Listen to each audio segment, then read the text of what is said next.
മാസങ്ങളിൽ ഒരു മാസമല്ല റമദാൻ. ഒരു റമദാൻ കിട്ടിയാൽ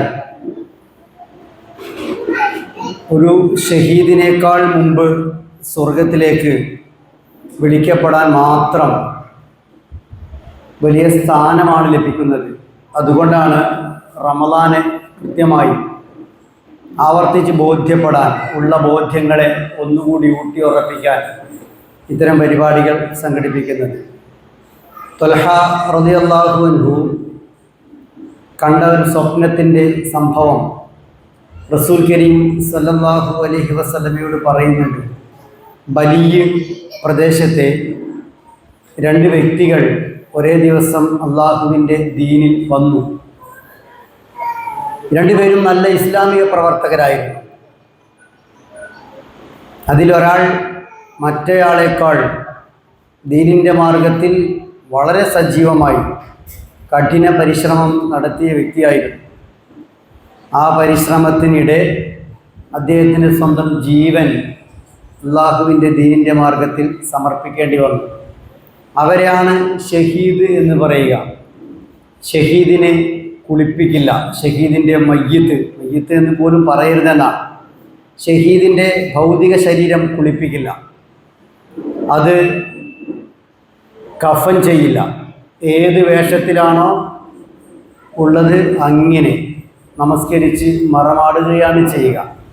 സ്വർഗത്തിലെത്തിയാൽ ഈ മണ്ണിലേക്ക് തിരിച്ചു വരണമെന്ന് കൊതിക്കുന്ന ഏക വിഭാഗം ഷഹീദുകളാണ്. അവിടെ കിട്ടിയ പ്രതിഫലത്തിൻ്റെ ആഴവും തോതും വലിപ്പവും കണ്ട് അനുഭവിച്ച് വീണ്ടും അതുപോലെ ലഭിക്കാൻ ഭൂമിയിൽ വന്ന് ഷഹീദാകാൻ അവർ കൊതിക്കും. അത്രമേൽ ഉയർന്ന പദവിയുള്ള ഷഹീദായി ഒരാൾ. രണ്ടാമൻ ഒരു വർഷം കൂടി അധികം ജീവിച്ചു. സാധാരണ മരണം, അദ്ദേഹം മരിച്ചു.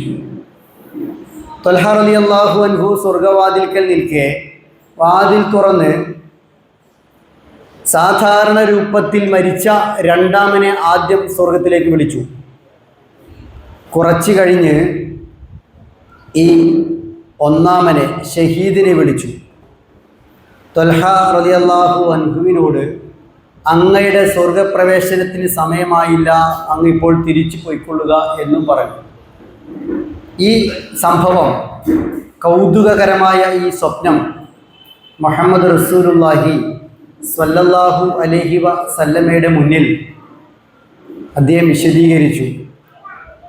അദ്ദേഹവും കേട്ട സ്വഹാബികളുമൊക്കെ വല്ലാതെ അത്ഭുതപ്പെട്ടു.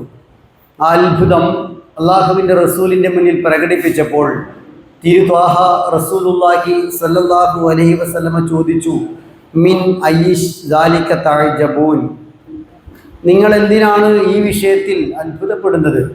സ്വഹാബികൾ പറഞ്ഞു ഒറ്റ സ്വരത്തിൽ, യാ റസൂലല്ലാഹ്, ഹാദാ കാന അശദ്ദ റജുലിൻ ഇജ്തിഹാദൻ സുമ്മ തുഷ്ഹിദ് വദഖല ഹാദൽ ആഖർ അൽ ജന്ന ഖബ്ല. ഈ വ്യക്തി അള്ളാഹുവിൻ്റെ മാർഗത്തിൽ കഠിന പരിശ്രമങ്ങളിൽ ഏർപ്പെട്ട് ജീവൻ തന്നെ കൊടുത്ത ആളാണ്.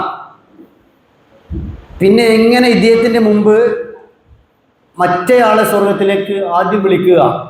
അതിന് അള്ളാഹുവിൻ്റെ പ്രവാചകൻ പറഞ്ഞ മറുപടി, അലൈസ ഖദ് മക്കസ ഹാദാ ബഅദഹു സന. ഷഹീദായ ശേഷം അദ്ദേഹത്തിൻ്റെ ആത്മാവ് ആകാശം തേടി പറന്ന ശേഷം ഭൂമിയിൽ നിന്ന് സ്വർഗമുറപ്പിച്ച് അദ്ദേഹം പോയ ശേഷം ഈ രണ്ടാമൻ ഒരു വർഷം കൂടി ജീവിച്ചില്ലേ? സ്വഹാബികൾ പറഞ്ഞു, ജീവിച്ചു. ബലാ വഅദ്റക റമളാൻ ഫസ്വാമ വസല്ല കദാ ബകദാ മിൻ സജ്ദ.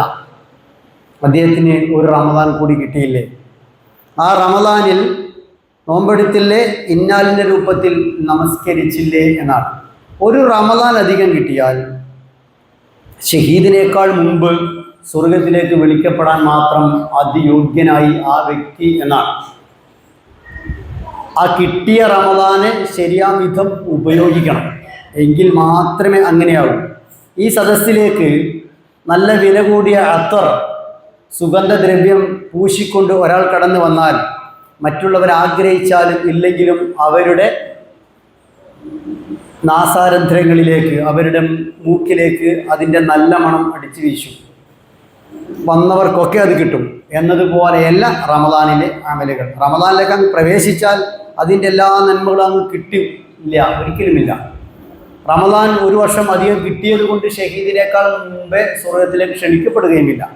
അള്ളാഹുവിൻ്റെ പ്രവാചകൻ പറഞ്ഞത് സ്വാമവ സ്വല്ല, നമസ്കാരവും നോമ്പും ആ റമദാനുമായി ബന്ധപ്പെട്ട കാര്യങ്ങളിലെല്ലാം കൃത്യമായ ചിട്ടയും നിഷ്ഠയും അതിനെ ഉപയോഗിക്കലും ഉള്ളവർക്കേ സാധ്യമാവും. അല്ലാത്തവർക്ക് അതുകൊണ്ട് ഇപ്പറഞ്ഞ രൂപത്തിലുള്ള പരിഗണനയൊന്നും സംഭവിക്കില്ല. ഒരിക്കൽ അബൂ ജുംആ അൽ അൻസാരി റളിയല്ലാഹു അൻഹു പറയുന്നൊരു സംഭവം, നബി സല്ലല്ലാഹു അലൈഹി വസല്ലമ പറഞ്ഞു, റസൂൽ സല്ലല്ലാഹു അലൈഹി വസല്ലമയോട് ചോദിച്ചു, ഹൽ മിൻ അഹദിൻ അഅ്ലമു മിന്ന അജ്റൻ ആമന്നാ ബിക വത്തബഅനാക. റസൂലേ, ഞങ്ങളെക്കാൾ പ്രതിഫലം ലഭിക്കുന്ന ആരെങ്കിലും ഈ ലോകത്തുണ്ടോ സത്യവിശ്വാസികളിൽ? ഇല്ലെന്ന് മറുപടി കിട്ടാനുള്ള രണ്ട് വർത്തമാനം അവർ പറഞ്ഞു. ഞങ്ങളല്ലേ അങ്ങിൽ നേർക്കുനേരെ വിശ്വസിച്ചത്, അങ്ങയെ പിൻപറ്റിയത്. അള്ളാഹുവിൻ്റെ പ്രവാചകൻ പറഞ്ഞു, വമാ യംനഉകും മിൻ ദാലിക വറസൂലുള്ളാഹി ബൈന മുഹ്രിക്കും. അതെങ്ങനെ സംഭവിക്കാതിരിക്കും? ഞാൻ നിങ്ങളുടെ മുന്നിലില്ലേ, അള്ളാഹുവിൻ്റെ പ്രവാചകനാകുന്ന ഞാൻ ഉടലോടെ എല്ലാറ്റിനും നിങ്ങളുടെ മുന്നിൽ നിർദ്ദേശം നൽകി, ഞാനില്ലേ?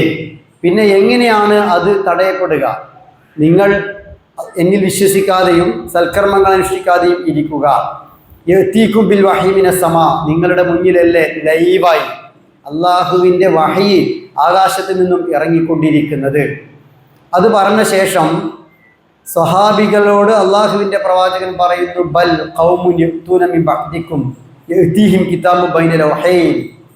നിങ്ങളല്ല ഏറ്റവും വലിയ പ്രതിഫലത്തിൻ്റെ ഉടമകൾ, മറിച്ച് ഒരു വിഭാഗം ഇനി വരാനുണ്ട്, ഞാനും നിങ്ങളുമാണത്. നമ്മളാണെന്ന് എങ്ങനെ മനസ്സിലാകും? അള്ളാഹുവിൻ്റെ പ്രവാചകൻ ശേഷം പറയുന്ന വർത്തമാനം, അവരുടെ മുന്നിൽ റസൂലില്ല, അവരുടെ മുന്നിൽ വഹി ഇറങ്ങുന്നില്ല, പക്ഷേ രണ്ട് ഫലകങ്ങൾക്ക് നടുവിൽ, രണ്ട് പൊതികൾക്ക് നടുവിൽ ഒരു ഖുർആനുണ്ട്. ആ ഖുർആൻ ഫയുഅ്മിനൂന ബിഹി, അതിലവർ വിശ്വസിക്കുന്നു, വയഅ്മലൂന ബിമാ ഫീഹി, അതിലുള്ളതുപോലെ ജീവിക്കുന്നു. ഉലൈക അഅ്ലമു മിൻകും അജ്റ, അവരാണ് നിങ്ങളെക്കാൾ പ്രതിഫലം കൂടിയവരെന്ന് മുഹമ്മദ് റസൂലുള്ളാഹി സല്ലല്ലാഹു അലൈഹി വസല്ലം ജീവൻ കൊടുത്ത് പ്രവാചകനെ സംരക്ഷിച്ച, എല്ലാം നൽകി ഇസ്ലാമിന് ഊടും പാവും നൽകിയ ആ സ്വഹാബിവര്യന്മാരെ മുൻനിർത്തിയാണ് പറഞ്ഞത്. നാട്ടിലെ ഒരു അബൂബക്കറിൻ്റെ പേര് കേട്ടാൽ വെറും അബൂബക്കറാണ് നമുക്ക്, പക്ഷേ ആ പേര് കേട്ടാൽ അബൂബക്കർ സിദ്ദീഖ് റളിയല്ലാഹു അൻഹു എന്ന് പറയണം. സ്വഹാബിവര്യന്മാരുടെ പ്രാധാന്യം ചെറുതല്ല. ഞാൻ നിങ്ങളും അറിയപ്പെടുന്ന അഹ്ലുസുന്നത്ത് വൽ ജമാഅത്ത് എന്നാണ്. സുന്നത്തിൻ്റെയും ജമാഅത്തിൻ്റെയും ആളുകളാണ് നമ്മൾ, അഹ്ലുസുന്നത്ത് വൽ ജമാഅത്തിൻ്റെ ആളുകൾ. അഹ്ൽ എന്നാൽ ആളുകളാണ്, സുന്നത്ത് എന്നാൽ പ്രവാചക ജീവിതമാണ്, ജമാഅത്ത് എന്നാൽ സഹാബികളുടെ ജീവിതമാണ്. അവിടെയും നാം നമ്മിലേക്ക് ചേർത്ത് പറയുന്നത് നാം നബിയുടെയും സഹാബികളുടെയും ആളുകളാണ് എന്നാണ്. ആ സഹാബിമാരേക്കാൾ പ്രതിഫലം ലഭിക്കാൻ വിശ്വാസികളെ അത്രമേൽ ശ്രേഷ്ഠമാക്കുന്നത് സഹാബികളുടെ മുന്നിൽ ഈമാൻ്റെ പവർ സ്റ്റേഷനായി പ്രവാചകനുണ്ടായിരുന്നു. ആ മനോഹരമായ ഈമാൻ സ്ഫുരിക്കുന്ന മുഖം കണ്ടാൽ തന്നെ വല്ലാത്ത പോസിറ്റീവ് വൈബ് അവർക്കുണ്ടാകുമായിരുന്നു. ആകാശത്ത് നിന്നും അപ്പോൾ ആവശ്യങ്ങൾക്കും സന്ദർഭങ്ങൾക്കും അനുസരിച്ച് ആകാശവാതിൽ തുറന്ന് ജിബ്രീൽ അലൈഹിസ്സലാം, അള്ളാഹുവിൻ്റെ മലക്കുകളിലെ അതിപ്രധാനി, ഇറങ്ങി വരുമായിരുന്നു. ആ ആനുകൂല്യമൊന്നും ഇല്ലാത്ത നമ്മുടെ മുന്നിൽ ഇന്നുള്ളത് അന്ന് കിട്ടിയ ഗ്രന്ഥമാണ്. അവർക്ക് കിട്ടിയതിനേക്കാൾ നല്ല രൂപത്തിൽ നമ്മളെപ്പോലെ കെട്ടും മട്ടുമുള്ള മനോഹരമായ പുസ്തകത്തിൽ സഹാബികൾ ഇതുപോലെ അച്ചടിച്ച പ്രിന്റഡായ പുസ്തകത്തിൽ ഖുർആൻ ഓതിയിട്ടില്ല. തോലിലും മട്ടലിലും അങ്ങനെ പലയിടത്തും എഴുതിയതാണ് അവരോതിയത്. ഇന്ന് എത്ര മനോഹരമായ ഖുർആനാണ്. മദീനയിലെ ഖുർആൻ പ്രിന്റിംഗ് പ്രസ് കണ്ടവർ എൻ്റെ മുന്നിൽ ധാരാളം ഉണ്ടാവും. നിരന്തരമായി, ചെറിയ കുട്ടിയാണ് നമ്മുടെ കയ്യിലെങ്കിൽ ആ കുട്ടിക്കും ഖുർആൻ ഫ്രീ, നിരന്തരമായി ഖുർആൻ അച്ചടിച്ചു കൊണ്ടേയിരിക്കുന്ന, അങ്ങനെ ഖുർആൻ ലോകത്തെ ഏറ്റവും വായിക്കപ്പെടുന്ന ഗ്രന്ഥമായ ഈ വിശുദ്ധ ഖുർആൻ ഇന്ന് കാണുന്ന മനോഹാരിതയിൽ, ഇന്ന് കാണുന്ന ചന്തത്തിൽ, ഇന്ന് കാണുന്ന ഈ രൂപത്തിൽ അവരുടെ മുന്നിലില്ല. ഇന്ന് ഖുർആൻ നമ്മൾ അടുത്തറിയണം, പഠിക്കണമെന്ന് വിചാരിച്ചാൽ നമ്മുടെ മുന്നിൽ നല്ല വഴിയുണ്ട്. ഇൻഷാ അല്ലാഹ് എൻ്റെ സമയത്തിൽ ഊന്നി നിന്ന് അതുമായി ബന്ധപ്പെട്ട സംസാരങ്ങൾ വരും. അപ്പോൾ വിശുദ്ധ ഖുർആൻ മുഖേനയാണ് സ്വഹാബികളെക്കാൾ വലിയ പ്രതിഫലം നാം നേടുക. അവരെക്കാൾ വലിയവരൊന്നും നമ്മൾ ഒരിക്കലും ആവില്ല, അവരെക്കാൾ ശ്രേഷ്ഠരുമാകില്ല. പക്ഷേ അവരെക്കാൾ മഹത്തായ പ്രതിഫലം ഒരു തലമുറയെ കാത്തിരിക്കുന്നുണ്ടെന്നും ആ പിൻതലമുറക്ക് ആ പ്രതിഫലം ലഭിക്കാനുള്ള കാരണം അവരുടെ മുന്നിലുള്ള ഒരു വേദഗ്രന്ഥത്തിൽ വിശ്വസിച്ച് അതുപോലെ ജീവിതത്തിൽ പകർത്തിയതുമാണ് എന്നാണ് റസൂൽ കരീം സല്ലല്ലാഹു അലൈഹി വസല്ലമ പറഞ്ഞത്. ജീവിതത്തിൽ പകർത്തുക, ഫയഅ്മലൂന ബിഹി, അതനുസരിച്ച് ജീവിക്കുക. വിശുദ്ധ ഖുർആനിൽ ഒരു അറബി മാസത്തിൻ്റെ പേരുണ്ട്, അത് റമളാന്റെ പേരാണ്. ഇൻഷാ അല്ലാഹ് നമ്മളിലേക്ക് വളരെ അടുത്തെത്തിയിരിക്കുന്നു ആ വിശുദ്ധ മാസം. ആ മാസത്തിൻ്റെ പേര് പറഞ്ഞ് ആ മാസത്തിൽ നോമ്പെടുക്കാനല്ല ഖുർആൻ ഒന്നാമത് പറയുന്നത്. ഷഹ്റു റമളാൻ, റമളാൻ മാസം, അല്ലദീ ഉൻസില ഫീഹിൽ ഖുർആൻ, ഖുർആൻ അവതരിച്ച മാസമാണ്. നോമ്പിനെ കുറിച്ച് പരാമർശം അവിടെയില്ല. ഹുദൽ ലിന്നാസ്, അത് ജനങ്ങൾക്ക് സന്മാർഗമാണ്. വബയ്യിനാത്തിൻ മിനൽ ഹുദാ, സന്മാർഗത്തിന്റെ വിശദീകരണങ്ങളാണ്. വൽ ഫുർഖാൻ, അത് സത്യത്തെയും അസത്യത്തെയും വേർതിരിക്കുന്ന ഉരകല്ലാണ്. അവിടെയൊന്നും നോമ്പ് വന്നില്ല. ഇത്രയും പറഞ്ഞ ശേഷം ഫഅദിനാൽ മൻ ശഹിദ മിൻകുമുശ് ശഹ്റ, നിങ്ങളിൽ ആര് ആ മാസത്തിൽ സാക്ഷിയായോ ഫല്യസും, അവർ നോമ്പെടുക്കണമെന്നാണ് പറഞ്ഞത്. റമദാൻ എന്ന് കേട്ടാൽ പെട്ടെന്ന് ആളുകൾക്ക് ഓർമ്മ വരിക നോമ്പാണ്, നോമ്പ് തുറയാണ്, അത്താഴമാണ്, തറാവീഹാണ്. എന്നാൽ റമദാൻ എന്ന് കേട്ടാൽ ആദ്യം ഓർമ്മ വരേണ്ടത് ഖുർആനാണ്. കാരണം റമദാൻ മാസത്തിൽ ഖുർആൻ ഇറങ്ങി, ആ ഖുർആൻ സന്മാർഗമാണ്, സന്മാർഗത്തിന്റെ വിശദീകരണങ്ങളാണ്, സത്യത്തെയും അസത്യത്തെയും വേർതിരിക്കുന്നതാണ് എന്ന് ഖുർആനെ കുറിച്ച് 3 രൂപത്തിൽ വിശദീകരിച്ച ശേഷമാണ് അല്ലാഹു സുബ്ഹാനഹു വ തആല അതിനാലാണ് നിങ്ങൾ നോമ്പെടുക്കേണ്ടത് എന്ന് പറഞ്ഞത്.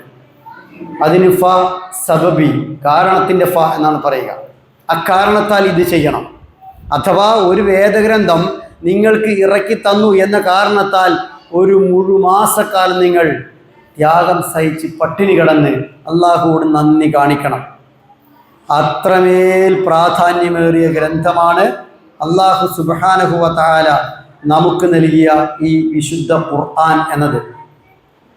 ആ ഖുർആനെ ആ അർത്ഥത്തിൽ തന്നെ സ്വീകരിക്കാൻ, ഗൗരവത്തിൽ സ്വീകരിക്കാൻ നമുക്ക് കഴിയണം. അള്ളാഹുവിൻ്റെ റസൂൽ മുഹമ്മദ് മുസ്തഫ സല്ലല്ലാഹു അലൈഹി വസല്ലമ എത്രമാത്രം ഗൗരവത്തിലായിരുന്നു അള്ളാഹുവിൻ്റെ ഖുർആനെ സ്വീകരിച്ചിരുന്നത്. അദ്ദേഹത്തിൻ്റെ പ്രിയപ്പെട്ട വാഹനം, അദ്ദേഹത്തെ വഹിക്കുക വഴി ചരിത്രത്തിൽ പേരുകേട്ട വാഹനം, അതാണ് ഖസ്വ, പ്രവാചകന്റെ പ്രിയപ്പെട്ട ഒട്ടകം. ഈ ഖസ്വ അള്ളാഹുവിൻ്റെ പ്രവാചകന്റെ സാമീപ്യം കൊണ്ട് വല്ലാതെ സന്തോഷിച്ച ഒട്ടകമാണ്. അതോ ജീവനുള്ള ഒട്ടകം മാത്രമല്ല, ജീവനില്ലാത്ത ഉഹുദ് മല പോലും അള്ളാഹുവിൻ്റെ പ്രവാചകനും സിദ്ദീഖുൽ അക്ബർ റളിയല്ലാഹു അൻഹുവും ഉമർ റളിയല്ലാഹു അൻഹുവും ഉസ്മാൻ റളിയല്ലാഹു അൻഹു കയറി നിന്നപ്പോൾ പറഞ്ഞിട്ടുണ്ട്, ആ ഉഹുദ് മല പുളകം കൊണ്ടിട്ടുണ്ട്. ഉഹുദ് മല വല്ലാതെ വിറകൊണ്ടിട്ട്, സന്തോഷം കൊണ്ട് വിറകൊണ്ടിട്ടുണ്ട്. ആ സമയത്ത് അള്ളാഹുവിൻ്റെ പ്രവാചകൻ ഉഹുദ് മലയോട് പറയുന്നുണ്ട്, ഉസ്കുതി യാ ഉഹുദ്, ഉഹുദേ നീ അടങ്ങ്, നീ അടങ്ങ് ഉഹുദേ. നിർജീവമായ ജീവനില്ലാത്ത ഉഹുദ് മല പോലും അള്ളാഹുവിൻ്റെ പ്രവാചകന്റെ കാൽപാദം പതിഞ്ഞപ്പോൾ സന്തോഷം കൊണ്ട് വിറകൊണ്ടിട്ടുണ്ട്. ഉസ്ബുത്ത് ഉഹുദ്, ഉഹുദേ നീ അവിടെ സ്ഥിരമായി നിൽക്കുക, ഇളകല്ലേ. ഫഇന്നമാ അലൈക നബിയുൻ വസിദ്ദീഖുൻ വശഹീദാൻ, നിന്റെ മുകളിൽ ഒരു നബിയുണ്ട്, ഒരു സിദ്ദീഖുണ്ട്, 2 രക്തസാക്ഷികളുണ്ട്.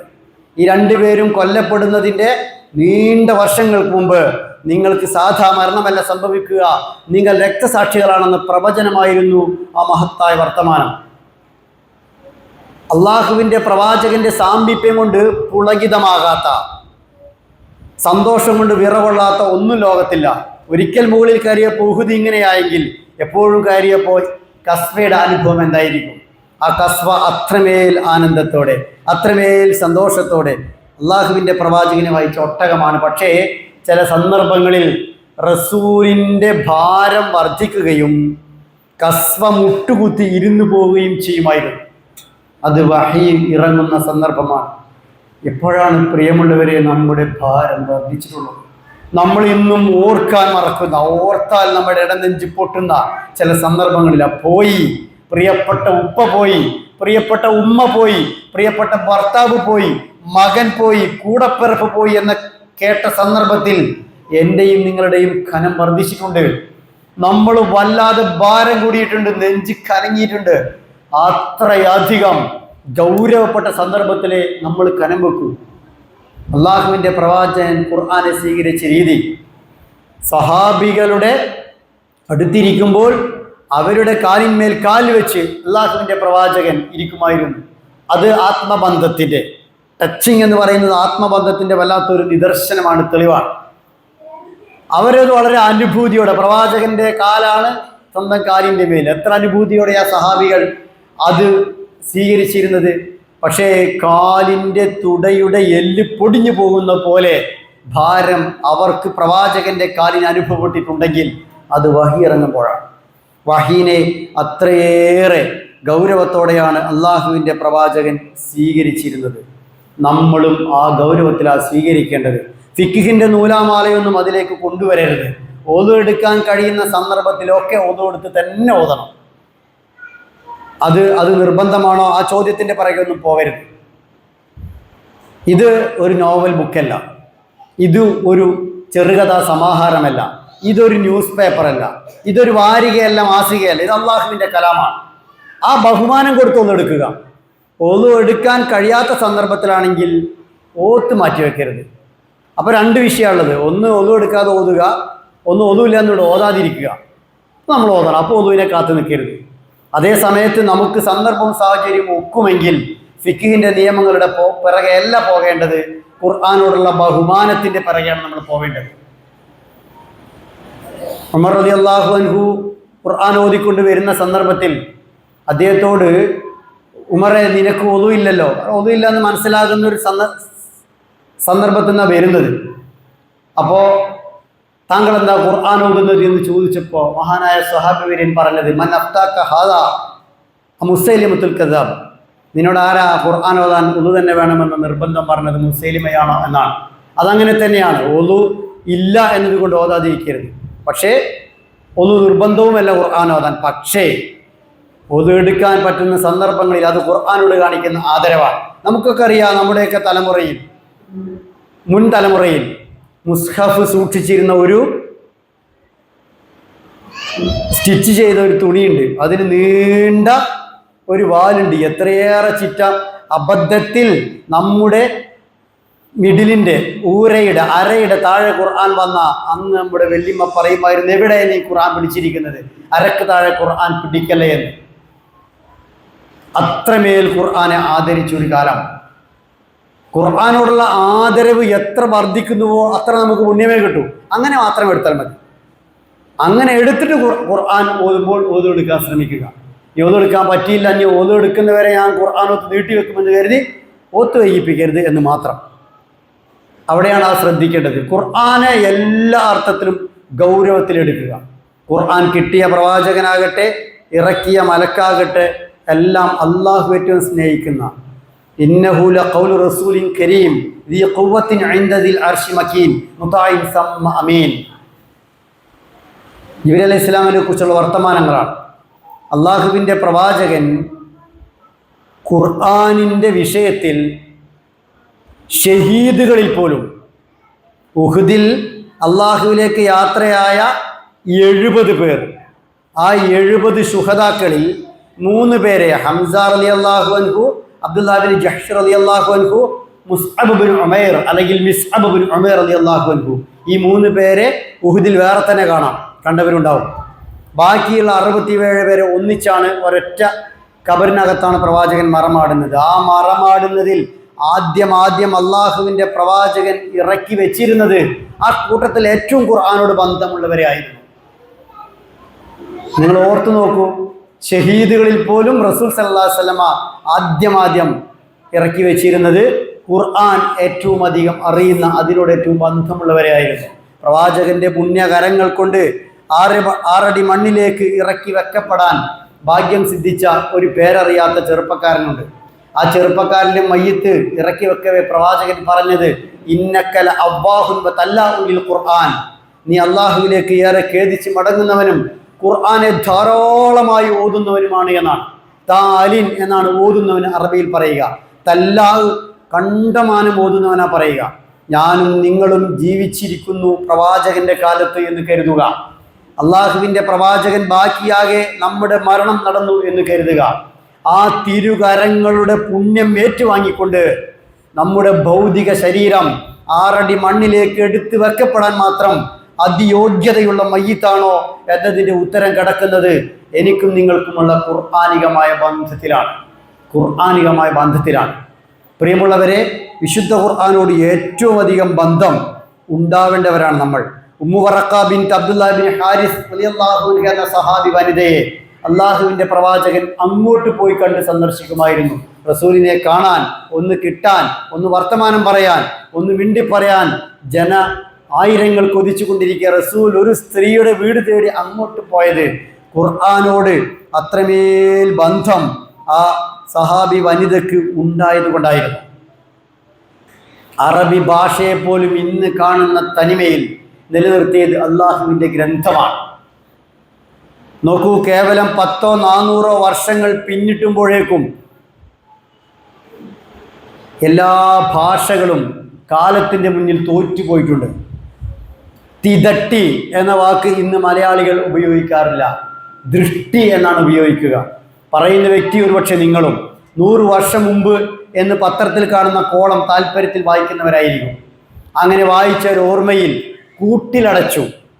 ഒരു പെൺകുട്ടിയെ ദ്രോഹിച്ച വ്യക്തിയെ ജയിലിൽ അടച്ചതിന് 100 കൊല്ലം മുമ്പ് കേരളത്തിൽ ഉപയോഗിച്ചിരുന്ന വാക്ക് കൂട്ടിലടച്ചു എന്നാണ്. ഇന്ന് കൂട്ടിലടക്കുന്നത്, ജയിലിലടക്കുന്നതിനെയല്ല പറയുക, അത് മൃഗങ്ങളെ, ജീവികളെ. ഭാഷയിലെ വാക്കുകൾ മാറി, അർത്ഥങ്ങൾ മാറി, ഉപയോഗങ്ങൾ മാറി. ഷേക്സ്പിയർ ഉപയോഗിച്ച തീ എന്നതിന് ഇന്ന് യു എന്നാണ് പറയുക. അത് കേവലം ഒരു അറിവ് മാത്രമാണ്.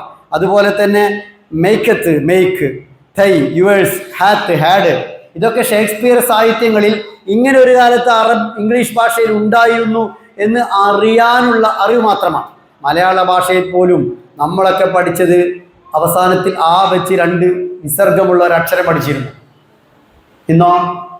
അപ്പോൾ ഭാഷകൾ കാലത്തോട് പൊരുതാൻ കഴിയാതെ തോറ്റുപോയതാണ്. അവിടെയാണ് അറബി ഭാഷയുടെ പരിശുദ്ധിയും 1000-2000 വർഷം മുമ്പുള്ള അതേ സാഹിത്യ ഭംഗിയിൽ, അതേ ശുദ്ധതയിൽ, അതേ വാക്കുകൾ ഇന്നും കാലത്തെയും തോൽപ്പിച്ച് നിലനിൽക്കുന്നതും. ഇന്നാ നഹ്നു നസ്സൽന ദിക്റ വ ഇന്നാ ലഹു ലഹാഫിളൂൻ.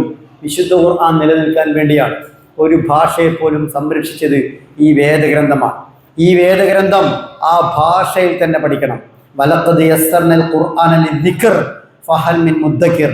ഖുർആനിലെ 54-ാമത്തെ സൂറത്തായ സൂറത്തുൽ ഖമറിലെ 17, 22, 32, 40 ആയത്തുകളിൽ ഒറ്റ ചോദ്യം, അക്ഷരം പോലും വ്യത്യാസമില്ലാതെ, വലഖദ് യസ്സർനൽ ഖുർആന ലിദ്ദിക്ർ, നാം നിങ്ങൾക്ക് പഠിക്കാൻ, ഓർമ്മിക്കാൻ ഈ ഖുർആനെ എളുപ്പമാക്കി തന്നു. ഫഹൽ മിൻ മുദ്ദക്കിർ, ആരുണ്ട് ഓർക്കാൻ, ആരുണ്ട് പഠിക്കാൻ, ആരുണ്ട് ഉൾക്കൊള്ളാൻ? നമ്മൾ പറയണം ഞാനുണ്ടെന്ന്, ഞാൻ റെഡിയാണെന്ന്. എൻ്റെ പ്രിയപ്പെട്ട സഹോദരികൾ ഒരു പരിധിവരെ അതിനോട് നീതി കാണിക്കുന്നവരാണ്. പക്ഷേ സഹോദരികളുടെയും സഹോദരന്മാരുടെയും വാസസ്ഥലം ഒന്നാണ്. എല്ലാ രാജാവും പ്രജയും, മുതലാളിയും തൊഴിലാളിയും, കുബേരനും കുചേലനും ഒക്കെ ഒന്നാകുന്ന ഒരു 6 അടി മണ്ണുണ്ട്. അവിടേക്ക് അങ്ങ് എത്തുമ്പോൾ എൻ്റെ ഭാര്യയെ ഞാൻ ഖുർആൻ സ്റ്റഡി സെൻറ്ററിലേക്ക് പഠിക്കാൻ പറ്റിയിരുന്നു, സൗകര്യം ഒരുക്കി കൊടുത്തിരുന്നു. അതവിടെ കിട്ടുന്നുണ്ട്, ഭാര്യയ്ക്ക് എത്തിയില്ലെങ്കിൽ കിട്ടും അതിൻ്റെ കൂലി. എൻ്റെ കാര്യം അതാണ് ചോദ്യം.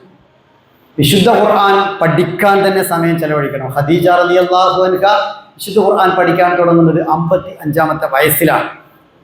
ഓതാനും പഠിക്കാനും തീവ്രമായ ശ്രമം നടത്തണം. മൻ ശഗലഹുൽ ഖുർആനു അൻ മസ്അലതി അഅതൈതുഹു അഫ്ളല മിമ്മാ ഉതിസാഇലീൻ. ഒരാൾ ഖുർആന്റെ പിന്നിൽ കൂടി അതോതാനും പഠിക്കാനും കൂടുതൽ സമയം ചെലവഴിച്ചതിൻ്റെ പേരിൽ എന്നോട് ചിലതൊന്നും പ്രാർത്ഥിക്കാൻ സമയം കിട്ടിയില്ലെങ്കിൽ പ്രാർത്ഥിക്കുന്നവർക്ക് കൊടുക്കുന്നതിനേക്കാൾ ഞാൻ അവർക്ക് കൊടുക്കുമെന്ന് അല്ലാഹു സുബ്ഹാനഹു വ തആല തന്നെ പറഞ്ഞു വെച്ചിട്ടുണ്ട്. വിശുദ്ധ ഖുർആനിൽ നമ്മൾ എൻഗേജ്ഡ് ആവണം. മുമ്പൊരു സദസ്സിൽ കഴിഞ്ഞ റമദാനിൽ ഖത്തം തീർത്തവർ, ഈ റമദാനിൽ ഇനി ഖത്തം തീർക്കാൻ ഉദ്ദേശിക്കുന്നവർ എന്ന് പറഞ്ഞപ്പോൾ കുറേ പേര് പെട്ടെന്ന് ചോദ്യമായിട്ട് എഴുന്നേറ്റ്. കാരണം കഴിഞ്ഞ റമദാന് ഖത്തം തീർത്താണ്, പിന്നെ ഇല്ല, ഇനി അടുത്ത റമദാന് കാത്തിരിക്കുകയാണ്. പിന്നെ ഖുർആനോത്തിൽ സ്ഥിരതയില്ല, വാട്സപ്പ് നോക്കലിൽ സ്ഥിരതയുണ്ട്, പത്രം വായനയിൽ സ്ഥിരതയുണ്ട്. പത്രം ഇടുന്ന വ്യക്തി എന്തോ കാരണവശാൽ 10 മിനിറ്റ് വൈകി അതിൽ അസ്വസ്ഥതയാണ്. ഇതൊന്നും അള്ളാഹുവിൻ്റെ ഖുർആൻ്റെ വിഷയത്തിൽ ഇല്ലെങ്കിൽ നാളെ അള്ളാഹുവിൻ്റെ മുന്നിൽ നമ്മൾ ഉത്തരവാദികളാവും. വിശുദ്ധ ഖുർആനെ കണ്ടുകൊണ്ട് ജീവിതം ആരംഭിക്കുക. പത്രം വായിക്കും മുമ്പ്, വാട്സപ്പ് നോക്കും മുമ്പ്, കുട്ടികളാണെങ്കിൽ അവരുടെ പഠന സംബന്ധമായ രേഖകളോ ബുക്കുകളോ വായിക്കുകയോ എഴുതുകയോ ചെയ്യും മുമ്പ് 2 പേജെങ്കിലും ഖുർആൻ ഓതിയിട്ട് ജീവിതം തുടങ്ങുക. എങ്കിൽ പകൽ ഏത് സമയത്ത് മരിച്ചാലും ബർക്കത്തുള്ള മരണം, ഖുർആൻ കണ്ട ശേഷമുള്ള മരണം. രാത്രി കിടന്നുറങ്ങും മുമ്പ് അല്ലാഹുവിൻ്റെ പ്രവാചകൻ റസൂൽ കരീം സല്ലല്ലാഹു അലൈഹി വസല്ലം മുടങ്ങാതെ ഓതിയിരുന്ന 32-ാം അധ്യായം സൂറത്ത് സജദയും 67-ാം അധ്യായം തബാറക്കയും സൂറത്തുൽ മുൽക്കും മുടങ്ങാതെ ഓതുന്നവരാണ് നമ്മളെല്ലാം. അതുണ്ടല്ലോ എന്ന് കരുതി രാവിലെ ഓതാതിരിക്കരുത്. ജീവിതം തുടങ്ങുന്നത് വിശുദ്ധ ഖുർആൻ കണ്ടുകൊണ്ടാവണം എന്നൊരു ചിട്ട നമ്മുടെ ജീവിതത്തിൽ ഉണ്ടാവുക തന്നെ വേണം. വിശുദ്ധ ഖുർആന്റെ പാരായണം ഫലപ്രദമായി നടക്കാൻ ഖിറാഅത്ത്, വായന, അതിൻ്റെ ഓത്ത്, തിലാവത്ത് ഫലപ്രദമായി നടക്കാൻ 6 കാര്യങ്ങൾ ശ്രദ്ധിക്കണമെന്ന് ഇമാം ഗസ്സാലി റഹിമഹുല്ലാ അദ്ദേഹത്തിൻ്റെ സുപ്രസിദ്ധമായ ഗ്രന്ഥമായ ഇഹ്യ ഉലൂമിദ്ദീനിൽ പറഞ്ഞിട്ടുണ്ട്. അതിൽ ഒന്നാമത്തേത് ആയത്തുകളുടെ മഹത്വം ഉൾക്കൊള്ളുക. 2 അള്ളാഹുവിൻ്റെ മഹത്വം ഉൾക്കൊള്ളുക. ഏതോ ഒരു അറബി ബുക്കല്ല വായിക്കുന്നത്, ഏതോ ഒരാളുടെ അറബി പ്രസംഗമല്ല കേൾക്കുന്നത്, ഏതോ ഒരു ചാനലിലെ അറബിയല്ല. ഇത് മഹാനായ അള്ളാഹുവിൻ്റെ മഹത്തായ ഗ്രന്ഥമാണ്. മൂന്നാമത്തേത് മനസ്സിൽ ഖുർആൻ മാത്രമാക്കി ഹൃദയ സാന്നിധ്യത്തോട് ഓതുക. നമ്മുടെ മുൻതലമുറ സലഫ് സാലിഹികൾ അഥവാ ഹൃദയ സാന്നിധ്യം കിട്ടാതായാൽ ആ ആയത്ത് വീണ്ടും ഓതുമായിരുന്നു. ഓരോ ഓത്ത് അങ്ങനെ സംഭവിച്ചാൽ അവർ അതേ ആയത്ത് റിപ്പീറ്റ് ചെയ്യും, മനസ്സതിൽ കേന്ദ്രീകരിച്ച് വീണ്ടും ഓതും. നാലാമത്തേത് ഓതുന്ന ആയത്തിനെ കുറിച്ച് ചിന്തിക്കുക. ഖുർആൻ പതുക്കെ ഓതാൻ അള്ളാഹു നിർദ്ദേശിച്ചത് തന്നെ തദബ്ബുറിനാണ്, തർത്തീൽ തദബ്ബുറിനാണ്. ബറത്തിലിൽ ഖുർആന തർത്തീല, ഖുർആൻ സാവധാനത്തിൽ വേഗത കൂട്ടാതെ ഓതുന്നത് തർത്തീൽ തദബ്ബുറിനാണ്, ചിന്തിക്കാനാണ്. ചിന്തിക്കാത്ത ഓത്തിൽ നന്മയില്ലെന്ന് പറഞ്ഞത് മുഹമ്മദ് റസൂലുള്ളാഹി സ്വല്ലല്ലാഹു അലൈഹി വസല്ലമയാണ്. അഞ്ചാമത്തേത് അള്ളാഹു തന്നോടാണ് പറയുന്നത് എന്ന് മനസ്സിലാക്കി കൽപ്പനകൾ, നിരോധങ്ങൾ, ഓഫറുകൾ, ഭീഷണികൾ അതും തനിക്കുള്ളതാണെന്ന് മനസ്സിലാക്കി തന്നോടാണെന്ന് മനസ്സിലാക്കി ഓതുക. ആറാമത്തേത് ആയത്തുകളുടെ തേട്ടമനുസരിച്ച് സന്തോഷിക്കുക, കൊതിക്കുക, പേടിക്കുക. എന്താണ് ഈ ലാസ്റ്റ് പറഞ്ഞത്? അതെങ്ങനെയാണെന്ന് അള്ളാഹുവിൻ്റെ പ്രവാചകനെ കുറിച്ച് ആയിഷ റളിയല്ലാഹു അൻഹ പറയുന്നുണ്ട്. കാന റസൂലുള്ളാഹി സ്വല്ലല്ലാഹു അലൈഹി വസല്ലം ലാ യമുറു ബി ആയത്തിൻ ഫീഹ ഇസ്തിബ്ശാർ ഇല്ലാ ജഅല്ലാഹു അസ്സ വജല്ല വറഗിബ വലാ യമുറു ബി ആയത്തിൻ ഫീഹ തഖ്വീഫ് ഇല്ലാ ജഅല്ലാഹു വസ്തആത്. അള്ളാഹുവിൻ്റെ പ്രവാചകൻ ഖുർആൻ ഓതിക്കൊണ്ടിരിക്കുമ്പോൾ സന്തോഷ വാർത്തയുള്ള ഒരു ആയത്തിലൂടെ കടന്നുപോയാൽ അള്ളാഹുവോട് പ്രാർത്ഥിക്കുകയും അത് കൊതിക്കുകയും ചെയ്യുമായിരുന്നു. പേടിപ്പെടുത്തുന്ന, ഭീഷണിപ്പെടുത്തുന്ന അർത്ഥമുള്ള ആയത്തുകളിലൂടെ കടന്നു പോയാൽ അള്ളാഹുവിൻ്റെ പ്രവാചകൻ അള്ളാഹുവോട് പ്രാർത്ഥിക്കുകയും അതിൽ നിന്നും രക്ഷ തേടുകയും ചെയ്യുമായിരുന്നു. ഒരു ഉദാഹരണം, അൽയൗമ നഖ്തിമു അലാ അഫ്വാഹിഹിം വതുകല്ലിമുനാ ഐദീഹിം വതശ്ഹദു അർജുലുഹും ബിമാ കാനൂ യക്സിബൂൻ. അന്ന് അവരുടെ വായ പൂട്ടി സീൽ വെക്കും, അവരുടെ കൈകൾ വർത്തമാനം പറയും, കാലുകൾ പറയും ശരിയാണ് ശരിയാണ്, സാക്ഷി പറയും. ബിമാ കാനൂ യക്സിബൂൻ, അവർ ചെയ്തതിനെ കുറിച്ച്. ഇതങ്ങനെ ഓതിപ്പോകേണ്ട ആയത്തല്ല, നമ്മളെ കിടിലം കൊള്ളിക്കേണ്ട ആയത്താണ്. എൻ്റെ ഭാര്യയെ മറച്ച്, ജന്മം നൽകിയ ഉമ്മയെ മറച്ച്, എനിക്കുണ്ടായ മക്കളെ മറച്ച്, ആരുടെ കണ്ണു വെട്ടിച്ചും എനിക്ക് എന്ത് തിന്മയും ചെയ്യാം. എൻ്റെ കയ്യിനെ മറക്കാൻ പറ്റുമോ? എൻ്റെ കാലിനെ മറക്കാൻ പറ്റുമോ? ഈ കാലുകൊണ്ടല്ല ആ തിന്മയിലേക്ക് നടന്നത്, ഈ കൈ കൊണ്ടല്ല ആ തിന്മക്ക് പരിശ്രമിച്ചത്. ആ കൈയാണ് നാളെ സംസാരിക്കുന്നത്. തുക്കല്ലിമുന ഐദീഹിം, കാലാണ് പറയുന്നത് ശരിയാണത്, ശരിയാണത്. സാക്ഷിയായി, വിറ്റ്നസ്സായി വരുന്നത് കാലാണ്. ഈ ആയത്തൊക്കെ പേടിയില്ലാതെ ഒരു വിശ്വാസിക്ക് ഓതാൻ കഴിയുമോ? നിങ്ങൾ ആലോചിച്ച് നോക്കൂ. അള്ളാഹുവിൻ്റെ പ്രവാചകൻ ഇങ്ങനെ ഭയപ്പെടുത്തുന്ന ആയത്തുകളിലൂടെ കടന്നു പോയാൽ ഇസ്തആദ, അള്ളാഹുവോട് ആ ഭയത്തിൽ നിന്നും രക്ഷ തേടിയിട്ടാണ് അദ്ദേഹത്തിൻ്റെ ഓത്ത് തുടർന്നിരുന്നത് എന്ന് ആയിഷ റളിയല്ലാഹു അൻഹ പറയുകയാണ്. അതേ സൂറത്ത് യാസീനിലുണ്ട്, ഇന്ന അസ്ഹാബൽ ജന്നത്തിൽ യൗമ ഫീ ശുഗ്ലിൻ ഫാകിഹൂൻ ഹും വസ്വാജുഹും ഫീ ളിലാൽ അലൽ അറായികി മുത്തഖിഊൻ ലഹും ഫീഹാ ഫാകിഹ വലഹും മാ യദ്ഊൻ സലാം ഖൗലം മിർ റബ്ബിർ റഹീം. സ്വർഗാവകാശികൾ ഇന്ന് അങ്ങേയറ്റം സന്തോഷത്തിലാണ്. അവരും അവരുടെ ഇണതുണകളും സ്വർഗത്തിൻ്റെ സ്വച്ഛന്ത തണലിൽ ചാരുമഞ്ചങ്ങളിൽ ചാരിയിരിക്കുകയാണ്. അവർക്ക് അവിടെ പഴങ്ങളുണ്ട്, എന്തു കൊതിക്കുന്നോ അതൊക്കെയുണ്ട്. അള്ളാഹുവിൽ നിന്ന് സമാധാനത്തിൻ്റെ വചനമുണ്ട്. എത്രയേറെ സന്തോഷിപ്പിക്കേണ്ട ആയത്തുകളാണ്. സൂറത്ത് യാസീൻ ഓതി അത്ര വേറെ സൂറത്ത് ഓതിയിട്ടുണ്ടോ? വലുത് ഇല്ല, വലുതില്ല. എത്ര സന്തോഷിച്ചു, എത്ര പേടിച്ചു. പടച്ചോനെ ഇതെനിക്ക് വേണ്ടെന്ന് എത്ര പ്രാർത്ഥിച്ചു.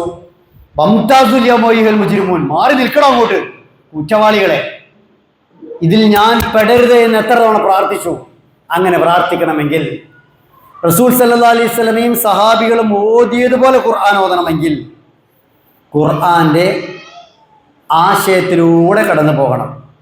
എങ്ങനെയാണ് അള്ളാഹുവിൻ്റെ പ്രവാചകനും സഹാബികളും ഖുർആൻ ഓതിയത് എന്നതിനെ കുറിച്ച് വളരെ വ്യക്തമായി ആയിഷ റളിയല്ലാഹു അൻഹ പറഞ്ഞതുപോലെ സഹാബികളെ കുറിച്ച്, പ്രവാചകനെ കുറിച്ച് ആയിഷ റളിയല്ലാഹു അൻഹ പറഞ്ഞതുപോലെ സഹാബികളെ കുറിച്ചും ധാരാളം റിപ്പോർട്ടുകളുണ്ട്. റസൂൽ സല്ലല്ലാഹു അലൈഹി വസല്ലമ റഹ്മത്തിൻ്റെ ആയത്തിലൂടെ കടന്നു പോയാൽ ഹുദൈഫ റളിയല്ലാഹു അൻഹു പറയുകയാണ്, സ്വല്ലൈതു മഅ റസൂലില്ലാ, ഞാൻ ഇമാം മുസ്ലിം റിപ്പോർട്ട് ചെയ്ത ഹദീസ, റസൂലിൻ്റെ കൂടെ ഞാൻ നമസ്കരിച്ചു ദാത്തലയില, ഒരു ദിവസം രാത്രി. ഫക്കാന ഇദാ മർറ ബി ആയത്തി റഹ്മത്തിൻ സഅൽ, ഒരു റഹ്മത്ത് കാരുണ്യത്തെക്കുറിച്ച് പരാമർശിക്കുന്ന ആയത്തിലൂടെ കടന്നു പോയാൽ റസൂൽ അപ്പോൾ പ്രാർത്ഥിക്കും, പടച്ചോനെ എന്നോട് നീ ആ കരുണ ചൊരിയണമേ. വ ഇദാ മർറ ബി ആയത്തി അദാബിൻ, ശിക്ഷയെക്കുറിച്ച് പരാമർശമുള്ള ആയത്തിലൂടെ കടന്നു പോയാൽ തഅബദ്, അല്ലാഹുവേ രക്ഷിക്കണേ, ആ ശിക്ഷയിൽ രക്ഷിക്കണേ എന്ന് പ്രാർത്ഥിച്ചു. വ ഇദാ മർറ ബി ആയത്തിൻ ഫിഹാ തൻസീഹുൻ ലില്ലാഹി തആല സബ്ബഹ്, അള്ളാഹുവിനെ പ്രകീർത്തിക്കുന്ന പുകഴ്ത്തുന്ന പരാമർശമുള്ള, അല്ലെങ്കിൽ ഇന്ന ആളുകൾ പുകഴ്ത്തുന്നില്ല എന്ന് സത്യനിഷേധികളെ കുറിച്ച് പരാമർശമുള്ള ആയത്തിലൂടെ കടന്നു പോയാൽ സബ്ബഹ, സുബ്ഹാനല്ലാഹ് പറഞ്ഞു, അള്ളാഹുവെ പ്രകീർത്തിച്ചു. ഇതാണ് ഓത്ത്, ഇതാവണം ഓത്ത്, ഇതാണ് ഓത്ത്, ഇതാവണം ഓത്ത്. അള്ളാഹുവിൻ്റെ പ്രവാചകനും സഹാബികളും എല്ലാം ഇങ്ങനെയായിരുന്നു. കാരണം റസൂലുള്ളാഹി സ്വല്ലല്ലാഹു അലൈഹി വസല്ലം, പ്രവാചകൻ സല്ലല്ലാഹു അലൈഹി വസല്ലമ ആയിരുന്നു എന്ന് പറഞ്ഞ് ധാരാളം ഹദീസുകൾ ഈ വിഷയത്തിൽ റിപ്പോർട്ട് ചെയ്യപ്പെട്ടിട്ടുണ്ട്. ഇതെല്ലാം പറയുന്നത് എന്താണോ ആയത്ത്, ആ ആയത്തിനനുസരിച്ച് അള്ളാഹുവിൻ്റെ പ്രവാചകൻ സന്തോഷിക്കുകയായിരുന്നു. ആ ആയത്ത് പേടിപ്പെടുത്തുന്നതാണെങ്കിൽ അള്ളാഹുവിൻ്റെ പ്രവാചകൻ ഭയപ്പെടുകയായിരുന്നു. ഒരൊറ്റ ഓത്ത്, ആ ഓത്തല്ല റസൂലിൻ്റെ ഓത്ത്, ആ ഓത്തല്ല അഹ്ലുസുന്നത്ത് വൽ ജമാഅത്തിൻ്റെ ഓത്ത്, ആ ഓത്ത് ആവരുത് നമ്മുടെ ഓത്ത്. അള്ളാഹുവിൻ്റെ പ്രവാചകൻ റസൂൽ കരീം സല്ലല്ലാഹു അലൈഹി വസല്ലം പറഞ്ഞു, ഇദാ ഖാമ അഹദുക്കും മിനൽ ലൈൽ, രാത്രി നിങ്ങൾ ഉണർന്നാൽ, ഫസ്തഅജമൽ ഖുർആൻ, നിങ്ങൾക്ക് ഖുർആൻ നാവിൽ അലാ ലിസാനിഹി, ഓതുന്നത് മനസ്സിലാകാത്ത വിധം, ഫലം യദ്രി മാ യഖൂൽ, എന്താണ് പറയുന്നത് എന്ന് തിരിയാത്ത വിധം ഉറക്ക് വല്ലാതെ പ്രയാസപ്പെടുത്തുന്ന അവസ്ഥ ഉണ്ടായാൽ ഫൽയൽതജി, അവൻ ഉറങ്ങട്ടെ. മനസ്സിലാകാതെ ഓതരുത് എന്നാണ്, മനസ്സിലായിട്ട് വേണം ഓതാൻ. എന്നാൽ വെറും ഓത്തിന് കൂലിയുണ്ടെന്ന് ചോദിച്ചാൽ തീർച്ചയായും പ്രതിഫലമുണ്ട്. അലിഫ് ലാം മീം, ലാ അഖൂൽ അലിഫ് ഹർഫ്, അലിഫ് ലാം മീം ഹർഫ്, വലാകിൻ അലിഫുൻ ഹർഫുൻ വലാമുൻ ഹർഫുൻ വമീമുൻ ഹർഫുൻ. അലിഫ് ലാം മീം എന്ന് ഓതിയാൽ 30 കൂലിയുണ്ട്. അലിഫ് ഒരു ഹർഫാണ്, ലാം ഒരു ഹർഫാണ്, മീം ഒരു ഹർഫാണ് എന്ന് റസൂലുള്ളാഹി സ്വല്ലല്ലാഹു അലൈഹി വസല്ലം പറഞ്ഞിട്ടുണ്ട്. സൂറത്ത് യാസീൻ ഓതിയാൽ 30,000-ഓളം പ്രതിഫലമാണ് കിട്ടുന്നത്. കാരണം യാസീനിൽ 2988 അക്ഷരങ്ങളാണുള്ളത്, 29,880 കൂലി. സൂറത്തുൽ ഫാത്തിഹയിൽ 139 അക്ഷരമുണ്ട്, 1390 കൂലിയാണ് ഒരൊറ്റ തവണ ഫാത്തിഹ ഓതുമ്പോൾ. 17 റക്അത്താണ് ഫർദ് നമസ്കാരങ്ങളെല്ലാം കൂടി. 17 റക്അത്തിലും നാം ഫാത്തിഹ ഓതുന്നു, അതിന് മാത്രം ഒരു ദിവസം 23,630 കൂലി നമുക്ക് കിട്ടും. 32,03,000-ലേറെ അക്ഷരമാണ് വിശുദ്ധ ഖുർആനിലുള്ളത്. 3.25 കോടിയോളം പ്രതിഫലമാണ് ഖത്തം തീർക്കലിൽ നാം നേടുന്നത്. ഒരു റമദാൻ കഴിഞ്ഞ് അടുത്ത ഖത്തം തീർക്കാൻ, ഈ കോടിക്കണക്കിന് പ്രതിഫലം നേടാൻ അടുത്ത റമദാനെ ഒരിക്കലും കാത്തിരിക്കരുത്. ഓത്തിൽ നമുക്ക് നല്ല സ്ഥിരത വേണം. അതോടൊപ്പം നമുക്ക് ഇന്ന് അള്ളാഹുവിൻ്റെ അനുഗ്രഹത്താൽ റസൂൽ ഓതിയതുപോലെ ഓതാം. ഓതുമ്പോൾ റസൂൽ സന്തോഷിച്ചതുപോലെ സന്തോഷിക്കാം, റസൂൽ പേടിച്ചതുപോലെ പേടിക്കാം. കാരുണ്യത്തിൻ്റെ ആയത്തുകൾ വരുമ്പോൾ റസൂൽ ചോദിച്ചതുപോലെ കാരുണ്യം നമുക്ക് ചോദിക്കാം. ശിക്ഷയുടെ ആയത്തുകൾ വരുമ്പോൾ റസൂൽ രക്ഷ തേടിയതുപോലെ നമുക്ക് രക്ഷ തേടാം. അള്ളാഹുവിൻ്റെ പ്രകീർത്തനവുമായി ബന്ധപ്പെട്ട പരാമർശമുള്ള ആയത്തുകൾ വന്നാൽ പ്രവാചകൻ പ്രകീർത്തിച്ചതുപോലെ നമുക്ക് പ്രകീർത്തിക്കാം. നമ്മുടെ 150 കൊല്ലം മുമ്പ് വിട്ടുപിരിഞ്ഞ വല്യമ്മമാർക്ക് ഈ ഭാഗ്യമില്ല. അന്ന് ഈ ഭാഗ്യമുള്ളത് അറബി കോളേജിൽ പഠിച്ചവർക്ക് മാത്രമാണ്.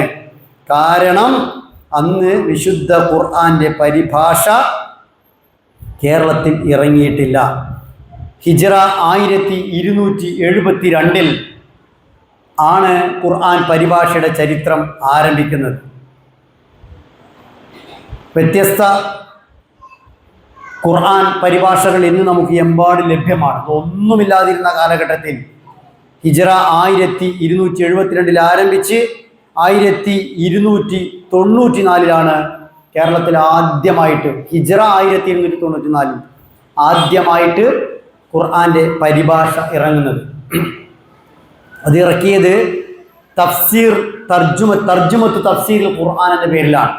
ആ ഗ്രന്ഥം ഇറക്കിയ വ്യക്തിയാണ് ബഹുമാന്യനായ മുഹീദ്ദീൻ അബ്ദുൽ ഖാദിർ. അദ്ദേഹം അറിയപ്പെടുന്നത് മായിൻകുട്ടി ഇളയ എന്നാണ്.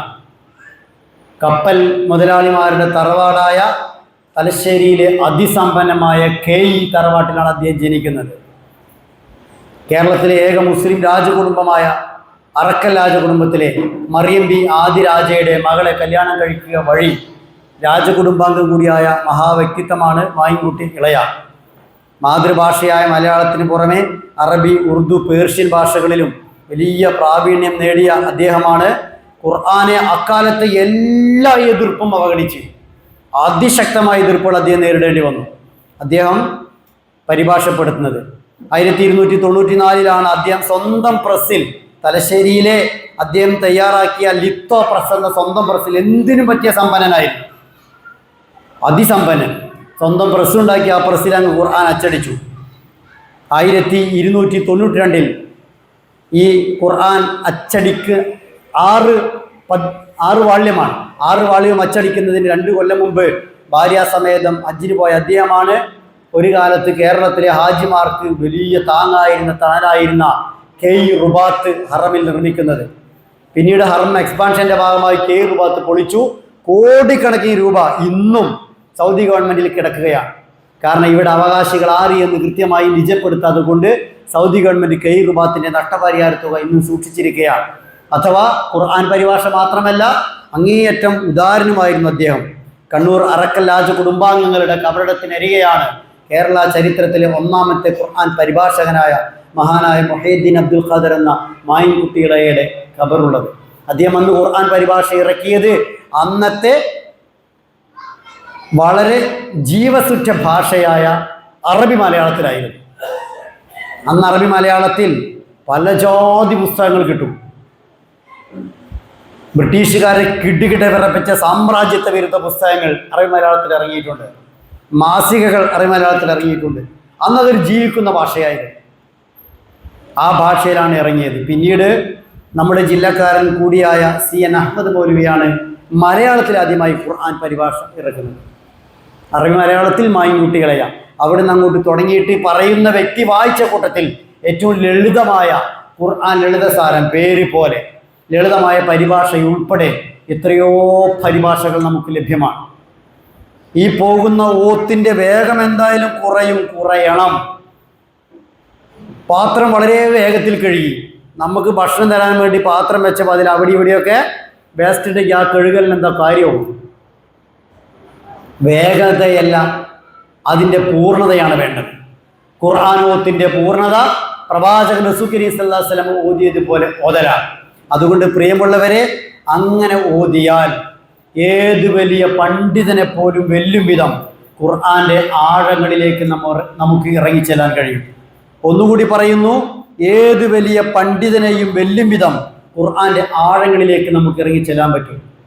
ഒരു സാധാരണക്കാരിയായ സ്ത്രീ, വെറും 4ാം ക്ലാസ് വിദ്യാഭ്യാസമുള്ള സ്ത്രീ, ഖുർആൻ സൂറത്ത് യൂസുഫിൻ്റെ ഒരു പേജ് ഓതിക്കൊണ്ടിരിക്കെ അറബി കോളേജിൽ അറബി പഠിച്ച അറബിയിൽ മാസ്റ്റർ ഡിഗ്രിയുള്ള വ്യക്തിയോട് വെറും മുസാഫ് നോക്കിയിട്ട് ഈ പേജിൽ ഇന്നതല്ലേ എന്ന് ചോദിക്കുന്നുണ്ട്. ഈ വ്യക്തി അത്ഭുതത്തോടെ അവരോട് ചോദിക്കുന്നുണ്ട്, എങ്ങനെയാണ് നിങ്ങൾക്ക് പരിഭാഷയില്ലാതെ വെറും അറബി മാത്രമുള്ള ഈ മുസാഫ് നോക്കി ഈ പേജിൽ ഇന്നതാണ് പറയുന്നത് അള്ളാഹു എന്ന് പറയാൻ കഴിയുന്നത്?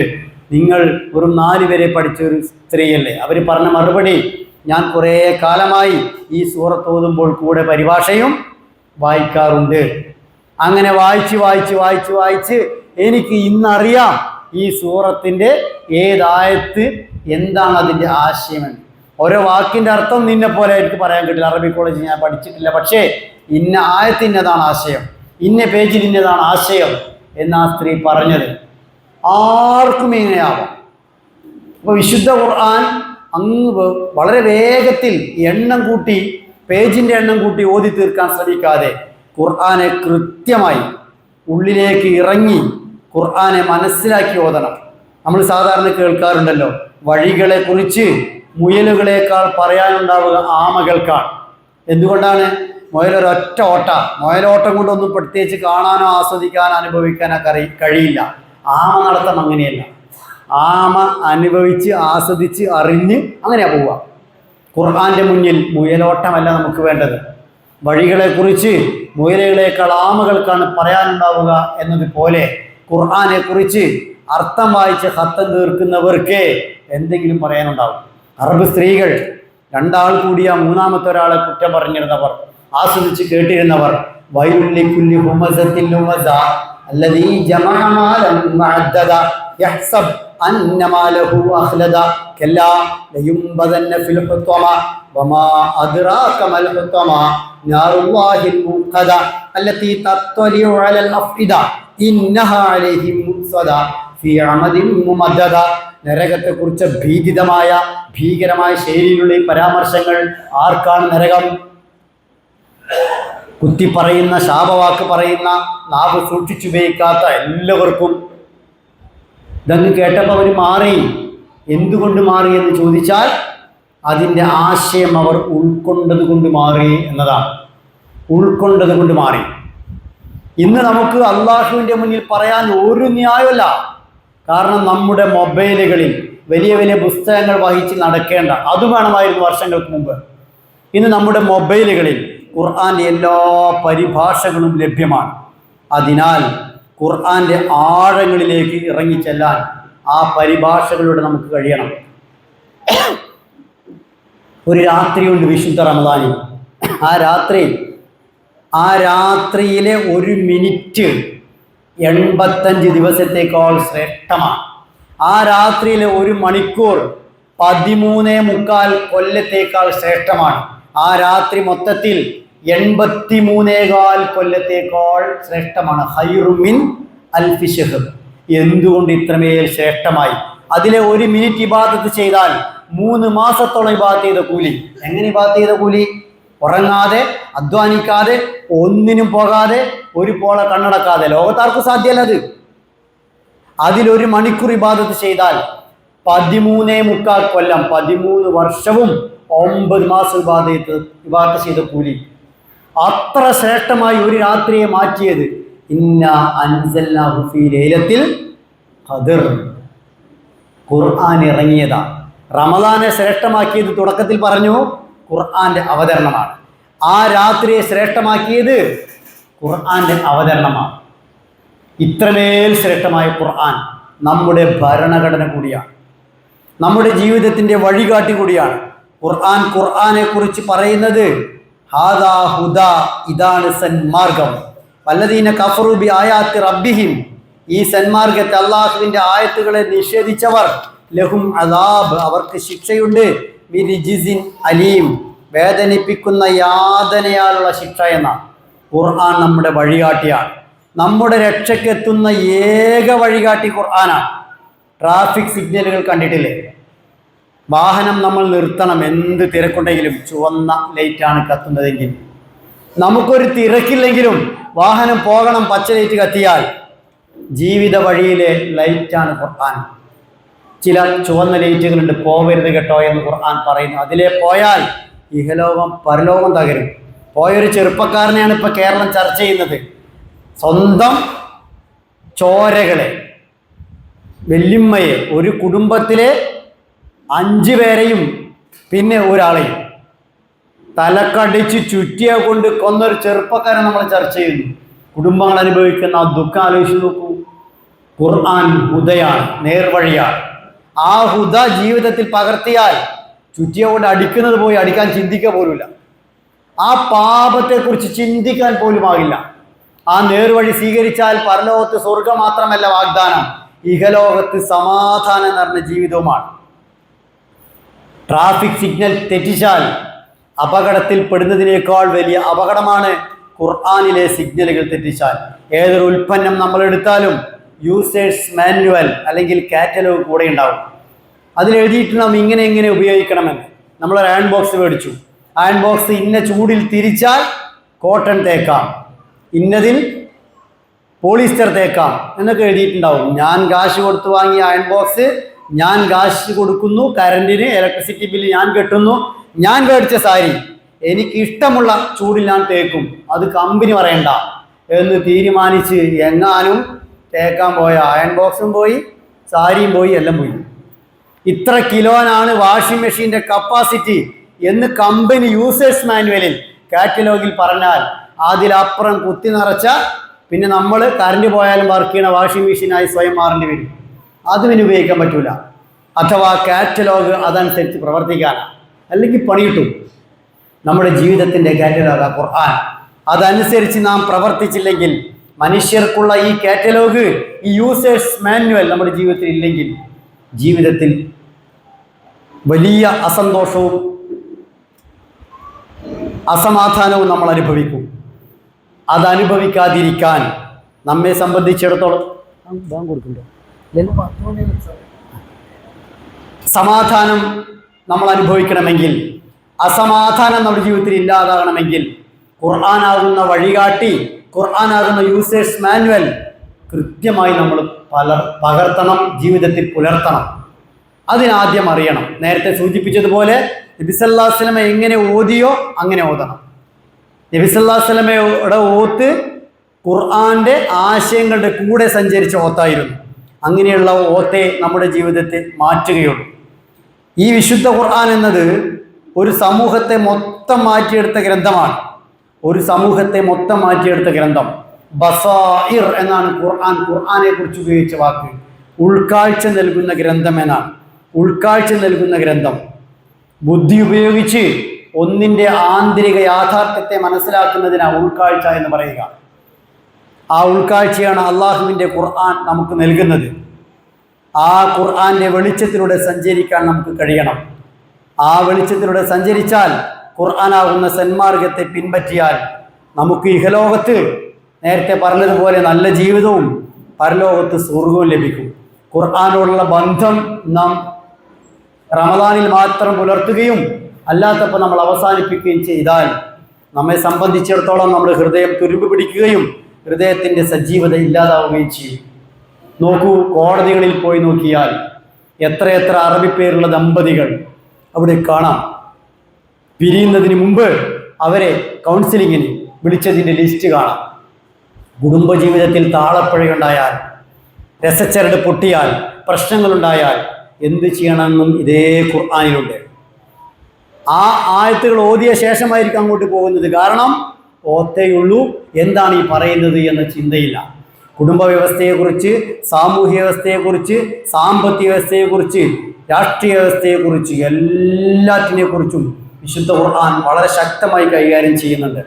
കടുത്ത അന്ധവിശ്വാസങ്ങളിൽ നിന്ന്, അശാന്തമായ ശിഥിലമായ കുടുംബഘടനയിൽ നിന്ന്, രോഗാതുരമായ നാഗരികത സൃഷ്ടിക്കുന്ന പ്രശ്നങ്ങളിൽ നിന്ന് എല്ലാം നമ്മെ മോചിപ്പിക്കാൻ ഖുർആൻ കൊണ്ടേ കഴിയും.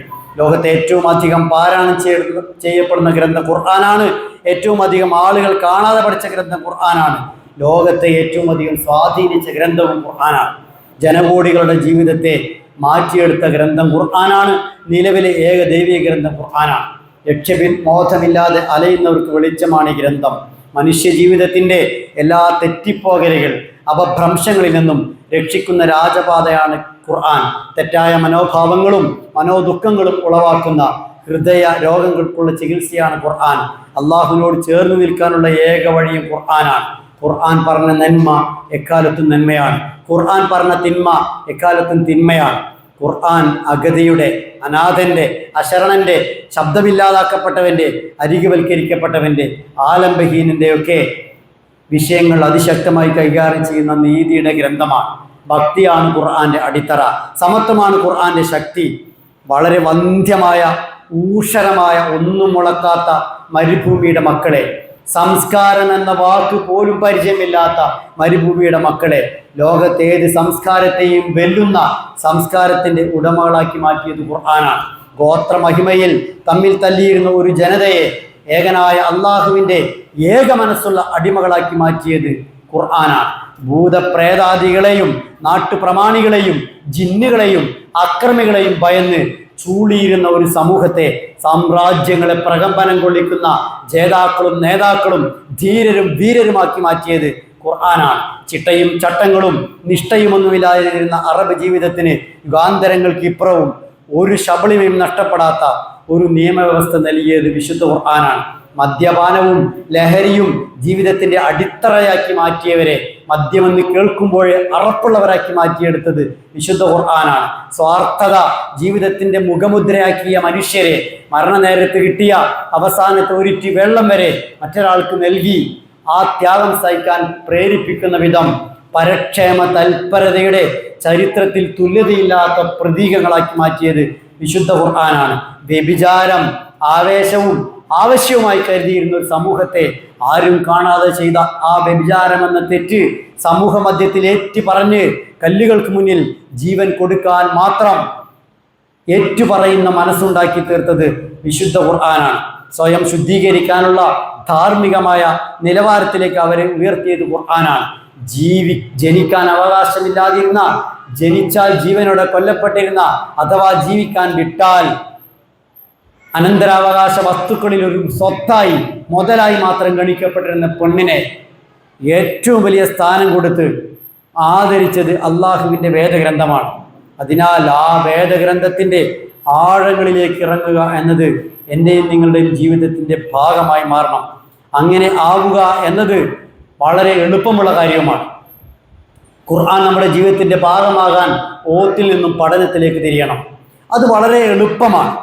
നേരത്തെ ഇവിടെ സൂചിപ്പിച്ചു, വലഖദ് യസ്സർനൽ ഖുർആന ലിദ്ദിക്രി ഫഹൽ മിൻ മുദ്ദക്കിർ എന്ന് ഒരൊറ്റ സൂറത്തിൽ 4 തവണ വന്നിട്ടുണ്ട്. ഒരു തവണ പഠിച്ചാൽ മതി. അതുപോലെ ഫബിഅയ്യി ആലാഇ റബ്ബിക്കുമാ തുകദിബാൻ എന്ന് ഒരു തവണ പഠിച്ചാൽ സൂറത്തുർ റഹ്മാനിൽ 10-30 തവണ പിന്നെ പഠിക്കേണ്ട. ഖുർആനിൽ 86,000 പദം, 86,000 പരം പദങ്ങൾ ആവർത്തനമാണ്. 86,000 അധികം വാക്കുകൾ ആവർത്തനമാണ്. ഖുർആനിലെ വെറും 300 പദങ്ങൾ നമ്മൾ പഠിച്ചാൽ 55,000 പദങ്ങൾ പഠിച്ചതിന് തുല്യമാണ്. 300 വാക്ക് പഠിച്ചാൽ 55,000 ഭാഗത്ത് നമുക്ക് ഖുർആന്റെ അർത്ഥം കിട്ടും. അഥവാ അത്രയേറെ ഖുർആനിൽ ആവർത്തനമുണ്ട്. വിശുദ്ധ ഖുർആന്റെ ഈ ആവർത്തനങ്ങൾ നമുക്ക് പഠിക്കാൻ ഏറ്റവും പ്രചോദനം നൽകുന്നത് കൂടിയാണ്. അവിടെ പഠിച്ചാൽ ഇവിടെ നമുക്ക് അർത്ഥം ലഭിക്കും. എല്ലാം പരസ്പരം കണക്റ്റഡാണ്. ഖുർആൻ കടൽ പോലെയാണെന്ന് പറയാറുണ്ട്. കടല് ദൂരെ നിന്ന് കണ്ടാൽ കോർണിഷിലൂടെ യാത്ര പോയാൽ തന്നെ എത്ര മനോഹരമായ തണുപ്പുള്ള കാറ്റ് ലഭിക്കും. ദൂരെ നിന്ന് കണ്ടാൽ എന്തോ ഒരു സൗന്ദര്യമാണ്. ഇറങ്ങിയാൽ കുളിരനുഭവിക്കാം, വലയുണ്ടെങ്കിൽ മത്സ്യം പിടിക്കാം, ആഴങ്ങളിലേക്ക് പോയാൽ കോടികൾ വിലമതിക്കുന്ന പലതും കിട്ടും. അങ്ങനെ ഖുർആനിൻ്റെ ആഴങ്ങളിലേക്ക് നമ്മൾ പോയാൽ അവിടുന്ന് നമുക്ക് വിലമതിക്കാനാവാത്ത ജീവിത മൂല്യങ്ങൾ, നമ്മുടെ പരലോക വിജയത്തിന് വേണ്ട എല്ലാം കിട്ടും. ഒറ്റത്തവണ കേട്ടപ്പോൾ തന്നെ ജിന്നുകളെ അത്ഭുതപ്പെടുത്തിയ ഗ്രന്ഥമാണ് ഖുർആൻ.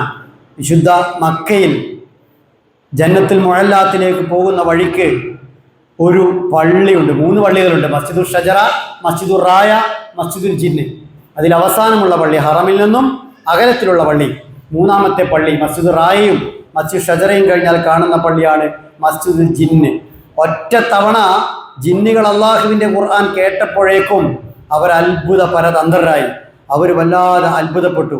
അവരത്ഭുതപ്പെട്ട് നിന്ന സ്ഥലത്ത് അള്ളാഹുവിൻ്റെ പ്രവാചകൻ ഒരു സർക്കിൾ വരയ്ക്കുകയും അവിടെ അവരോട് നിൽക്കാൻ ആവശ്യപ്പെടുകയും ചെയ്ത ചരിത്ര പ്രാധാന്യമേറിയ ആ സ്ഥലമാണ് പിന്നീട് ജിന്ന് പള്ളിയായി പരിവർത്തിപ്പിച്ചത്. ഒറ്റ തവണ കേട്ടു ജിന്നുകൾ. ഖുൽ, റസൂലേ താങ്കൾ പറയുക, ഊഹിയ ഇലയ്യ, എനിക്ക് വഹി ലഭിച്ചിരിക്കുന്നു, അന്നഹുസ്തമാ നഫറും മിനൽ ജിന്ന്, ജിന്നുകളിലെ ഒരു സംഘം സൂക്ഷ്മമായി കേട്ടിരിക്കുന്നു വിശുദ്ധ ഖുർആൻ. ഫഖാലു, എന്നിട്ട് അവർ പറഞ്ഞു, ഇന്നാ സമിഅനാ ഖുർആനൻ അജബാ, വളരെ അത്ഭുതകരമായ ഒരു ഖുർആൻ ഞങ്ങൾ കേട്ടിരിക്കുന്നു. ഖുർആൻ അത്ഭുതകരമാണ്, ഖുർആൻ അങ്ങേയറ്റത്തെ അത്ഭുതമാണ് എന്നവർക്ക് ബോധ്യമായത് വിശുദ്ധ ഖുർആനെ കേൾക്കേണ്ട വിധം കേട്ടപ്പോഴാണ്. യഹ്ദി ഇലർ റുഷ്ദി, നേർവഴിയിലേക്കാണ് ഈ ഗ്രന്ഥം നയിക്കുന്നത്. ഫആമന്നാ ബി, ഞങ്ങൾ ഈ ഗ്രന്ഥത്തിൽ വിശ്വസിച്ചിരിക്കുന്നു. വലം നുശ്രിക ബി റബ്ബിനാ അഹദാ, ഞങ്ങൾ ഞങ്ങളുടെ റബ്ബിൽ ആരെയും പങ്കു ചേർക്കുകയില്ല. ആ സംസാരം ഇങ്ങനെ തുടരുന്നുണ്ട് ആ സൂറത്ത്. ജിന്നുകൾ ഒറ്റത്തവണ കേട്ടപ്പോഴേക്കും അവരെ അത്ഭുതപ്പെടുത്തിയ ഗ്രന്ഥം നമ്മളെ അങ്ങേയറ്റം അത്ഭുതപ്പെടുത്തും. എപ്പോൾ അതിൻ്റെ ആഴങ്ങളിലേക്ക് ഇറങ്ങിത്തിരിച്ചാൽ, അതിൻ്റെ ഉള്ളറകളിലേക്ക് ഇറങ്ങിത്തിരിച്ചാൽ, അതിനെക്കുറിച്ച് ചിന്തിച്ചാൽ. ചിന്തിച്ചില്ലെങ്കിൽ നമുക്ക് നാശവും സംഭവിക്കും. അള്ളാഹുവിൻ്റെ പ്രവാചകൻ ആയിഷ റളിയല്ലാഹു അൻഹ അദ്ദേഹത്തിൻ്റെ ഒരു സംഭവം പറയുന്നുണ്ട്. എൻ്റെ അടുക്കൽ ജാഅനി റസൂലുള്ളാഹി ദാത്ത ലൈല ഖാമ യുസല്ലി ഫബക്ക, എൻ്റെ അടുക്കൽ, എൻ്റെ ദിവസം റസൂൽ എൻ്റെ അടുക്കൽ വന്നു. എന്നിട്ട് രാത്രി എഴുന്നേറ്റ് നമസ്കരിച്ച് കരയാൻ തുടങ്ങി.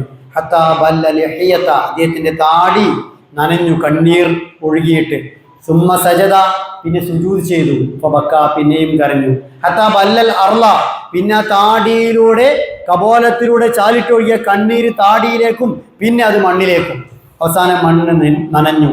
സുമ്മൽത്ത ജല ജംബി ഫബക്ക, എന്നിട്ട് പിന്നീട് വന്ന് ചെരിഞ്ഞു കടന്നു, അപ്പോഴും കരയുകയാണ്. ഹത്താ ബിലാൽ യുഅദ്ദിൻ സ്വലാലി സുബ്ഹ്, അങ്ങനെ ബിലാൽ റളിയല്ലാഹു അൻഹു സുബഹിൽ ബാങ്ക് കൊടുക്കുവോളം ആ കരച്ചിൽ. ഞാൻ ചോദിച്ചു, മാ യുബ്കീക വഗഫറല്ലാഹു ലക മാ തഖദ്ദമ, എന്താണ് അങ്ങയെ കരയിപ്പിക്കുന്നത്? അങ്ങേക്കെല്ലാം അള്ളാഹു പുറത്തു തന്നിട്ടില്ലേ? അള്ളാഹുവിൻ്റെ പ്രവാചകന്റെ കരച്ചിൽ കേട്ട് ആന ബിലാൽ അള്ളാഹുവും ചോദിച്ചു പോയി. അതിന് അള്ളാഹുവിൻ്റെ പ്രവാചകൻ കൊടുത്ത മറുപടി, ഉൻസിലത്ത് അലയ്യ ഫി ഹാദിഹി ലൈല, എനിക്കിന്നൊരായത്ത് ഇറങ്ങിയിരിക്കുന്നു. ഇന്ന ഫീ ഖൽഖി സമാവാതി വൽ അർദ് എന്ന് തുടങ്ങുന്ന ആയത്ത്, വൈലുൻ ലിമൻ ഖറഅ വലം യതഫക്കർ ഫീഹാ, ഈ ആയത്ത് ഒരാൾ ഓതുകയും അതിനെക്കുറിച്ച് ചിന്തിക്കാതിരിക്കുകയും ചെയ്താൽ അവൻ നശിച്ചത് തന്നെ, തുലഞ്ഞത് തന്നെ. വെറുതെയുള്ള ഓത്തല്ല പ്രവാചകന്റെ ഓത്ത്, ചിന്തിച്ചുള്ള ഓത്താണ്. ചിന്തിച്ചോദനമെങ്കിൽ നമ്മൾ പരിഭാഷ വായിച്ചേ പറ്റൂ. നമുക്ക് കണ്ണ് പിടിക്കുന്നില്ലെങ്കിൽ വേറെ കുട്ടികളെ കൊണ്ട് വായിപ്പിക്കണം. 2 കൂലിയായി, അവരും വായിക്കാൻ നമ്മൾ ഇടയായി. അബ്ദുല്ലാഹ് ബിൻ മസ്ഊദ് റളിയല്ലാഹു അൻഹു പറയുന്നുണ്ട്, ഖിഫു ഇൻദ അജാഇബിഹി, ഖുർആൻ ഓതുമ്പോൾ അതിലെ അത്ഭുതങ്ങൾക്ക് മുന്നിൽ നിങ്ങൾ നിൽക്കണം. ഹരിക്കു ബിഹിൽ ഖുലൂബ, ആ അത്ഭുതങ്ങൾ നിങ്ങളുടെ ഹൃദയത്തെ അതനുസരിച്ച് നിങ്ങൾ ചലിപ്പിക്കണം. വലാ യകുൻ ഹമ്മ അഹദികും ആഖിറ സൂറ, എങ്ങനെ സൂറത്ത് ഓതി തീർക്കാം എന്നതാകരുത് നിങ്ങളുടെ ലക്ഷ്യം. അങ്ങനെ നിങ്ങൾ ലക്ഷ്യം വെക്കണ്ട, വേഗം തീർക്കുക എന്നുള്ളതാവരുത്. നിങ്ങൾ ചിന്തിച്ച് വേണം നിങ്ങളുടെ ഓത്ത് മുന്നോട്ട് കൊണ്ടുപോകാൻ എന്ന് മഹാന അബ്ദുല്ലാഹി ബിൻ മസ്ഊദ് റളിയല്ലാഹു അൻഹു പറയുന്നുണ്ട്.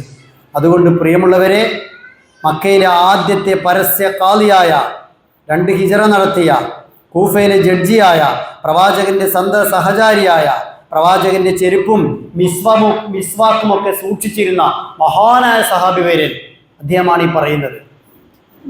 ഖുർആന്റെ സൂറത്ത് ഓതി ആരംഭിക്കുമ്പോൾ എങ്ങനെ ഇത് തീർക്കും എന്നാലോചിച്ച് നിങ്ങൾ തിരക്ക് കൂട്ടരുത്. നിങ്ങൾ അതിൻ്റെ അത്ഭുതങ്ങളെക്കുറിച്ച് ചിന്തിച്ച് വളരെ പതുക്കെയാകണം ഖുർആൻ ഓതേണ്ടത് എന്ന്.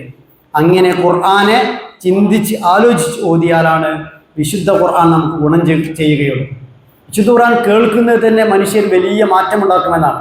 അമേരിക്കയിലെ ഫ്ലോറിഡ സംസ്ഥാനത്ത് ഒരു പറ്റം അധ്യാപകർ ഡോക്ടർ അഹമ്മദ് ഖാദിയുടെ നേതൃത്വത്തിൽ നടത്തിയ ഒരു പരീക്ഷണമുണ്ട്. ആ പരീക്ഷണത്തിൽ കുറേ രോഗികൾക്ക് ഖുർആൻ നിരന്തരമായി കേൾപ്പിച്ചു കൊടുത്തു. അവരുടെ സെൻസിലേക്ക് എത്തിക്കും വിധം, അവരുടെ ബോധമണ്ഡലത്തിലേക്ക് ഖുർആൻ എത്തിക്കും വിധം അവരെ ഖുർആൻ കേൾപ്പിച്ചു, മനസ്സിലാക്കി കൊടുക്കും വിധം. വഫീഹിമുൽ മുസ്ലിം വഗൈറുൽ മുസ്ലിം, അവരിൽ എല്ലാ മതവിഭാഗവും ഉണ്ടായിരുന്നു. വൽ അറബ് വഗൈറുൽ അറബ്, അറബികളും അല്ലാത്തവരും ഉണ്ടായിരുന്നു. എന്നിട്ട് ആ പഠനത്തിൻ്റെ റിപ്പോർട്ട് പറയുന്നത് എല്ലാവരിലും ഖുർആൻ വലിയ അളവിൽ സ്വാധീനിച്ചു എന്നാണ്. കേൾക്കുന്നത് തന്നെ അസാമാന്യമായി സ്വാധീനിക്കുന്ന ഗ്രന്ഥമാണിത്. ഒരു കാര്യം കൂടി പറയട്ടെ, നമ്മുടെയൊക്കെ മക്കൾക്ക് ഇന്ന് ഏത് മനോഹരമായ ഖുർആൻ പാരായണവും അനുകരിക്കാൻ പറ്റും. കാരണം നമ്മുടെ മൊബൈലിൽ ഏത് വലിയ അതിമനോഹരമായ ഖുർആൻ പാരായണം ചെയ്യുന്ന വ്യക്തിയുടെ ഖുർആനിൽ ലഭ്യമാണ്. നമ്മൾ മക്കളെ അത് കേൾപ്പിക്കണം. നല്ല ഖുർആൻ പാരായണത്തിൻ്റെ ഉടമകളാക്കി അവരെ മാറ്റണം. വിശുദ്ധ ഖുർആനോട് നല്ല സ്നേഹമുള്ളവരാക്കി അവരെ മാറ്റണം. വിശുദ്ധ ഖുർആൻ്റെ വിഷയത്തിൽ എവിടെ എത്തിയാലും, മംഗലാപുരം മെഡിക്കൽ കോളേജിൽ പഠിക്കാൻ പോയാലും, വിദേശ രാജ്യങ്ങളിൽ പോയാലും, ചൈനയിൽ പോയാലും, എവിടെ പോയാലും അള്ളാഹുവിൻ്റെ ഖുർആൻ ജീവിതത്തിൽ ഉണ്ടാകും വിധം അത് വെറും ഓത്തിലാവരുത്, ജീവിതത്തിലുണ്ടാവണം.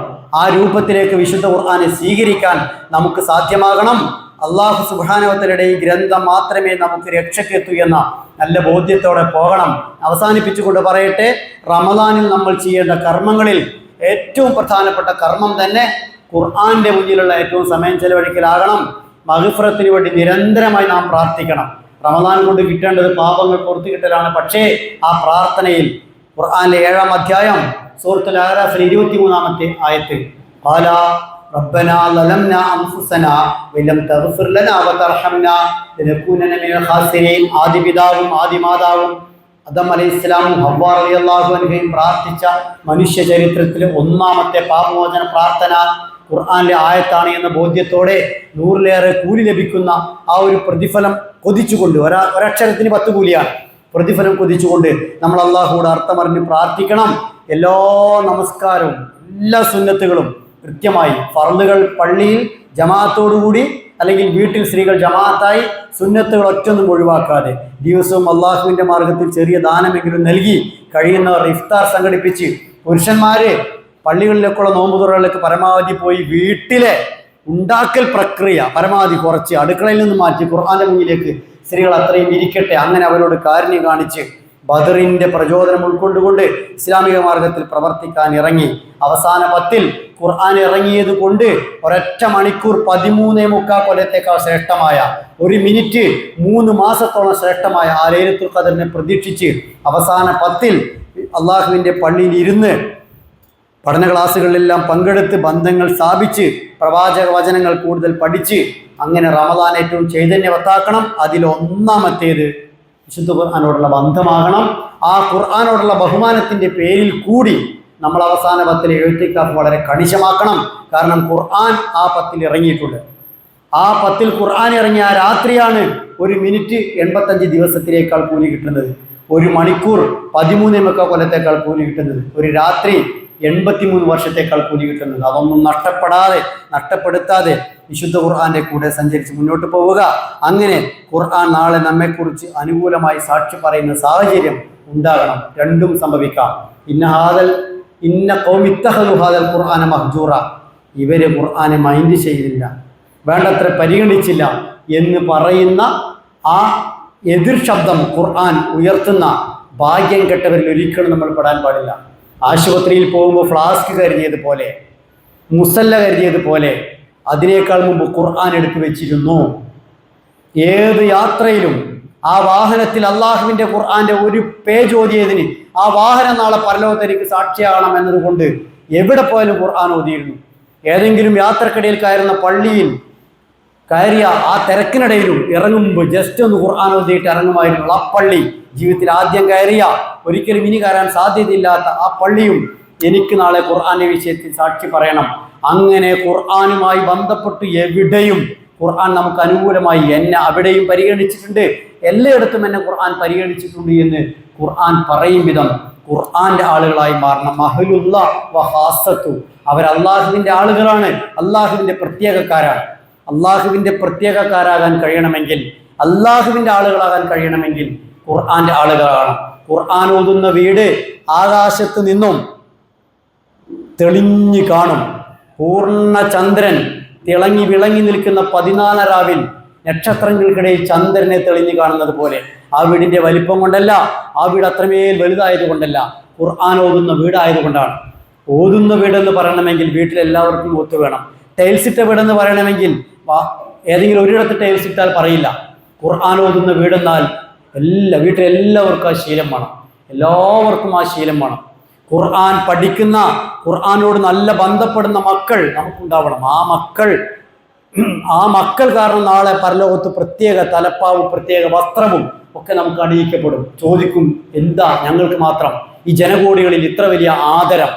അതിന് അവരോട് പറയുന്ന മറുപടി, നിങ്ങളുടെ മക്കൾ ഖുർആൻ സ്വീകരിച്ചത് കൊണ്ട് എന്നാണ്. ഖുർആനെ ജീവിതം കൊണ്ട് സ്വീകരിക്കുന്നവരായാൽ ദുനിയാവിലെ നാം ഇപ്പോൾ കേൾക്കുന്നത് പോലുള്ള ദുരന്തങ്ങൾ നമുക്കില്ലാതാകാം. ഖുർആൻ ഇല്ലെങ്കിലോ ഇടിഞ്ഞു പൊളിഞ്ഞ വീട് പോലെയാണ്. ഹൃദയത്തിൽ ഖുർആൻ ഇല്ലാത്തവൻ കൽ ബൈത്തിൽ ഖരിബ്, ഇടിഞ്ഞു പൊളിഞ്ഞ വീട് പോലെയാണ്. ഇടിഞ്ഞു പൊളിഞ്ഞ വീട്ടിൽ എന്താ താമസിക്കുക?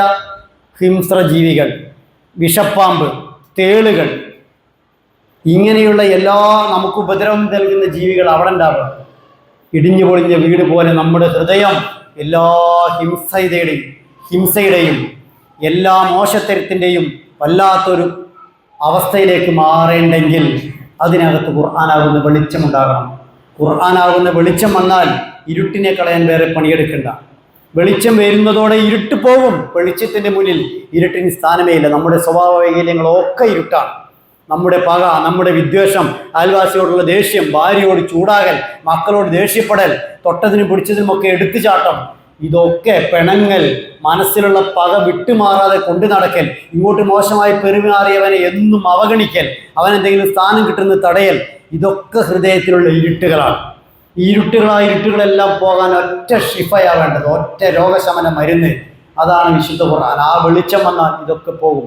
ആ വെളിച്ചം സ്വീകരിക്കാത്തത് കൊണ്ടാണ് നമ്മൾ ഇത്രമേ പ്രയാസപ്പെടുന്നത്. ഒരുത്തിനോട് പകവെച്ചാൽ അവനെന്ത് സംഭവിക്കാനാ? ശരീരത്തിൽ തൊടാത്ത കാലത്തോളൊന്നുമില്ല. പക്ഷെ നമ്മുടെ കർമ്മങ്ങളൊക്കെ സ്വീകരിക്കാതെ പോകുന്നു. അലാ തുഹിബ്ബൂന അയ്യഗ്ഫിറല്ലാഹു ലക്കും, അള്ളാഹ് നിങ്ങൾക്ക് പുറത്തു തരണമെങ്കിൽ നിങ്ങൾ പുറത്തു കൊടുക്കൂ എന്ന് പറഞ്ഞ അതേ ഖുർആൻ ഓതിയിട്ടാണ് നമ്മൾ പുറത്തു കൊടുക്കാതെ പോകുന്നതെങ്കിൽ റമദാൻ സ്വീകരിക്കാനുള്ള യോഗ്യത പോലും നമുക്കില്ല. അതുകൊണ്ട് ഖുർആൻ പറയുന്ന ജീവിതം നമ്മുടെ ജീവിതത്തിൽ ഉണ്ടാവണം. ഖുർആനാണ് നമ്മുടെ വഴികാട്ടി. ആ അർത്ഥത്തിൽ ഖുർആനെ സ്വീകരിച്ച് ഖുർആന്റെ ആളുകളായി മുന്നോട്ട് പോവുകയും ഖുർആന്റെ പേരിൽ അറിയപ്പെടുകയും ചെയ്യുക. ഒരു പിതാവ് പറഞ്ഞു, എൻ്റെ 2 മക്കൾ ഇന്ന് 2 വലിയ കോഴ്സ് കഴിഞ്ഞ് വലിയ ബിരുദധാരികളായി ഇറങ്ങുകയാണ്.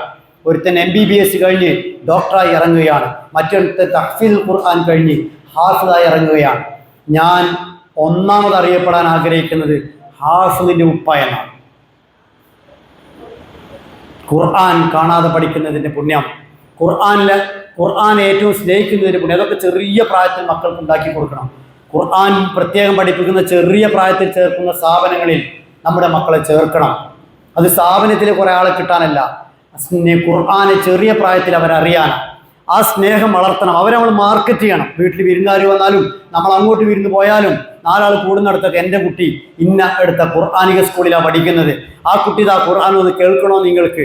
മനോഹരമായി ഖുർആനെ മാർക്കറ്റ് ചെയ്യണം. ഖുർആന്റെ പേരിൽ അവരറിയപ്പെടണം. ഖുർആന്റെ പേരിൽ അംഗീകാരം കൊടുക്കണം. അപ്പോൾ ഖുർആൻ അവർ ഒരുപാട് സ്നേഹിക്കും. ആ ഖുർആൻ ജീവിതത്തിലുണ്ടാവും. എനിക്കിതൊക്കെ നൽകിയ വേദഗ്രന്ഥം, ആ സ്നേഹമാണ് ഉണ്ടാകേണ്ടത്. ഏത് പ്രായത്തിലും ആ സ്നേഹം നമ്മുടെ മക്കളിൽ നനച്ച് പിടിപ്പിക്കാൻ നമുക്ക് സാധ്യമാകണം. ഒറ്റ കാര്യം കൂടി അവസാനിപ്പിക്കാം. പല വീടുകളിലും കണ്ടിരുന്ന കാഴ്ച, പ്രായമേറിയ ഉമ്മാമ്മമാർ, ഉപ്പാപ്പമാർ തസ്ബീഹ് പിടിച്ച് ഖുർആനും പിടിച്ച് ഇങ്ങനെ റഹാലിൽ ഖുർആനും വെച്ച് ഇങ്ങനെ ഓതിക്കൊണ്ടിരിക്കുന്നുണ്ടാവും. അപ്പുറത്തും ഇപ്പുറത്തും മൊബൈലിൽ ഇങ്ങനെ കളിച്ചുകൊണ്ടിരിക്കുന്ന, വെറുതെ സമയം കൊല്ലാൻ സമയമില്ല, സമയം നമ്മെയാണ് കൊല്ലുന്നത്. നമുക്ക് കൊല്ലാൻ സമയമില്ല, സമയം നമ്മെയാണ് കൊല്ലുന്നത്. നിശ്ചയിക്കപ്പെട്ട നിശ്ചലതയാണ് മരണം. അതിലേക്ക് എപ്പോഴും എത്താം.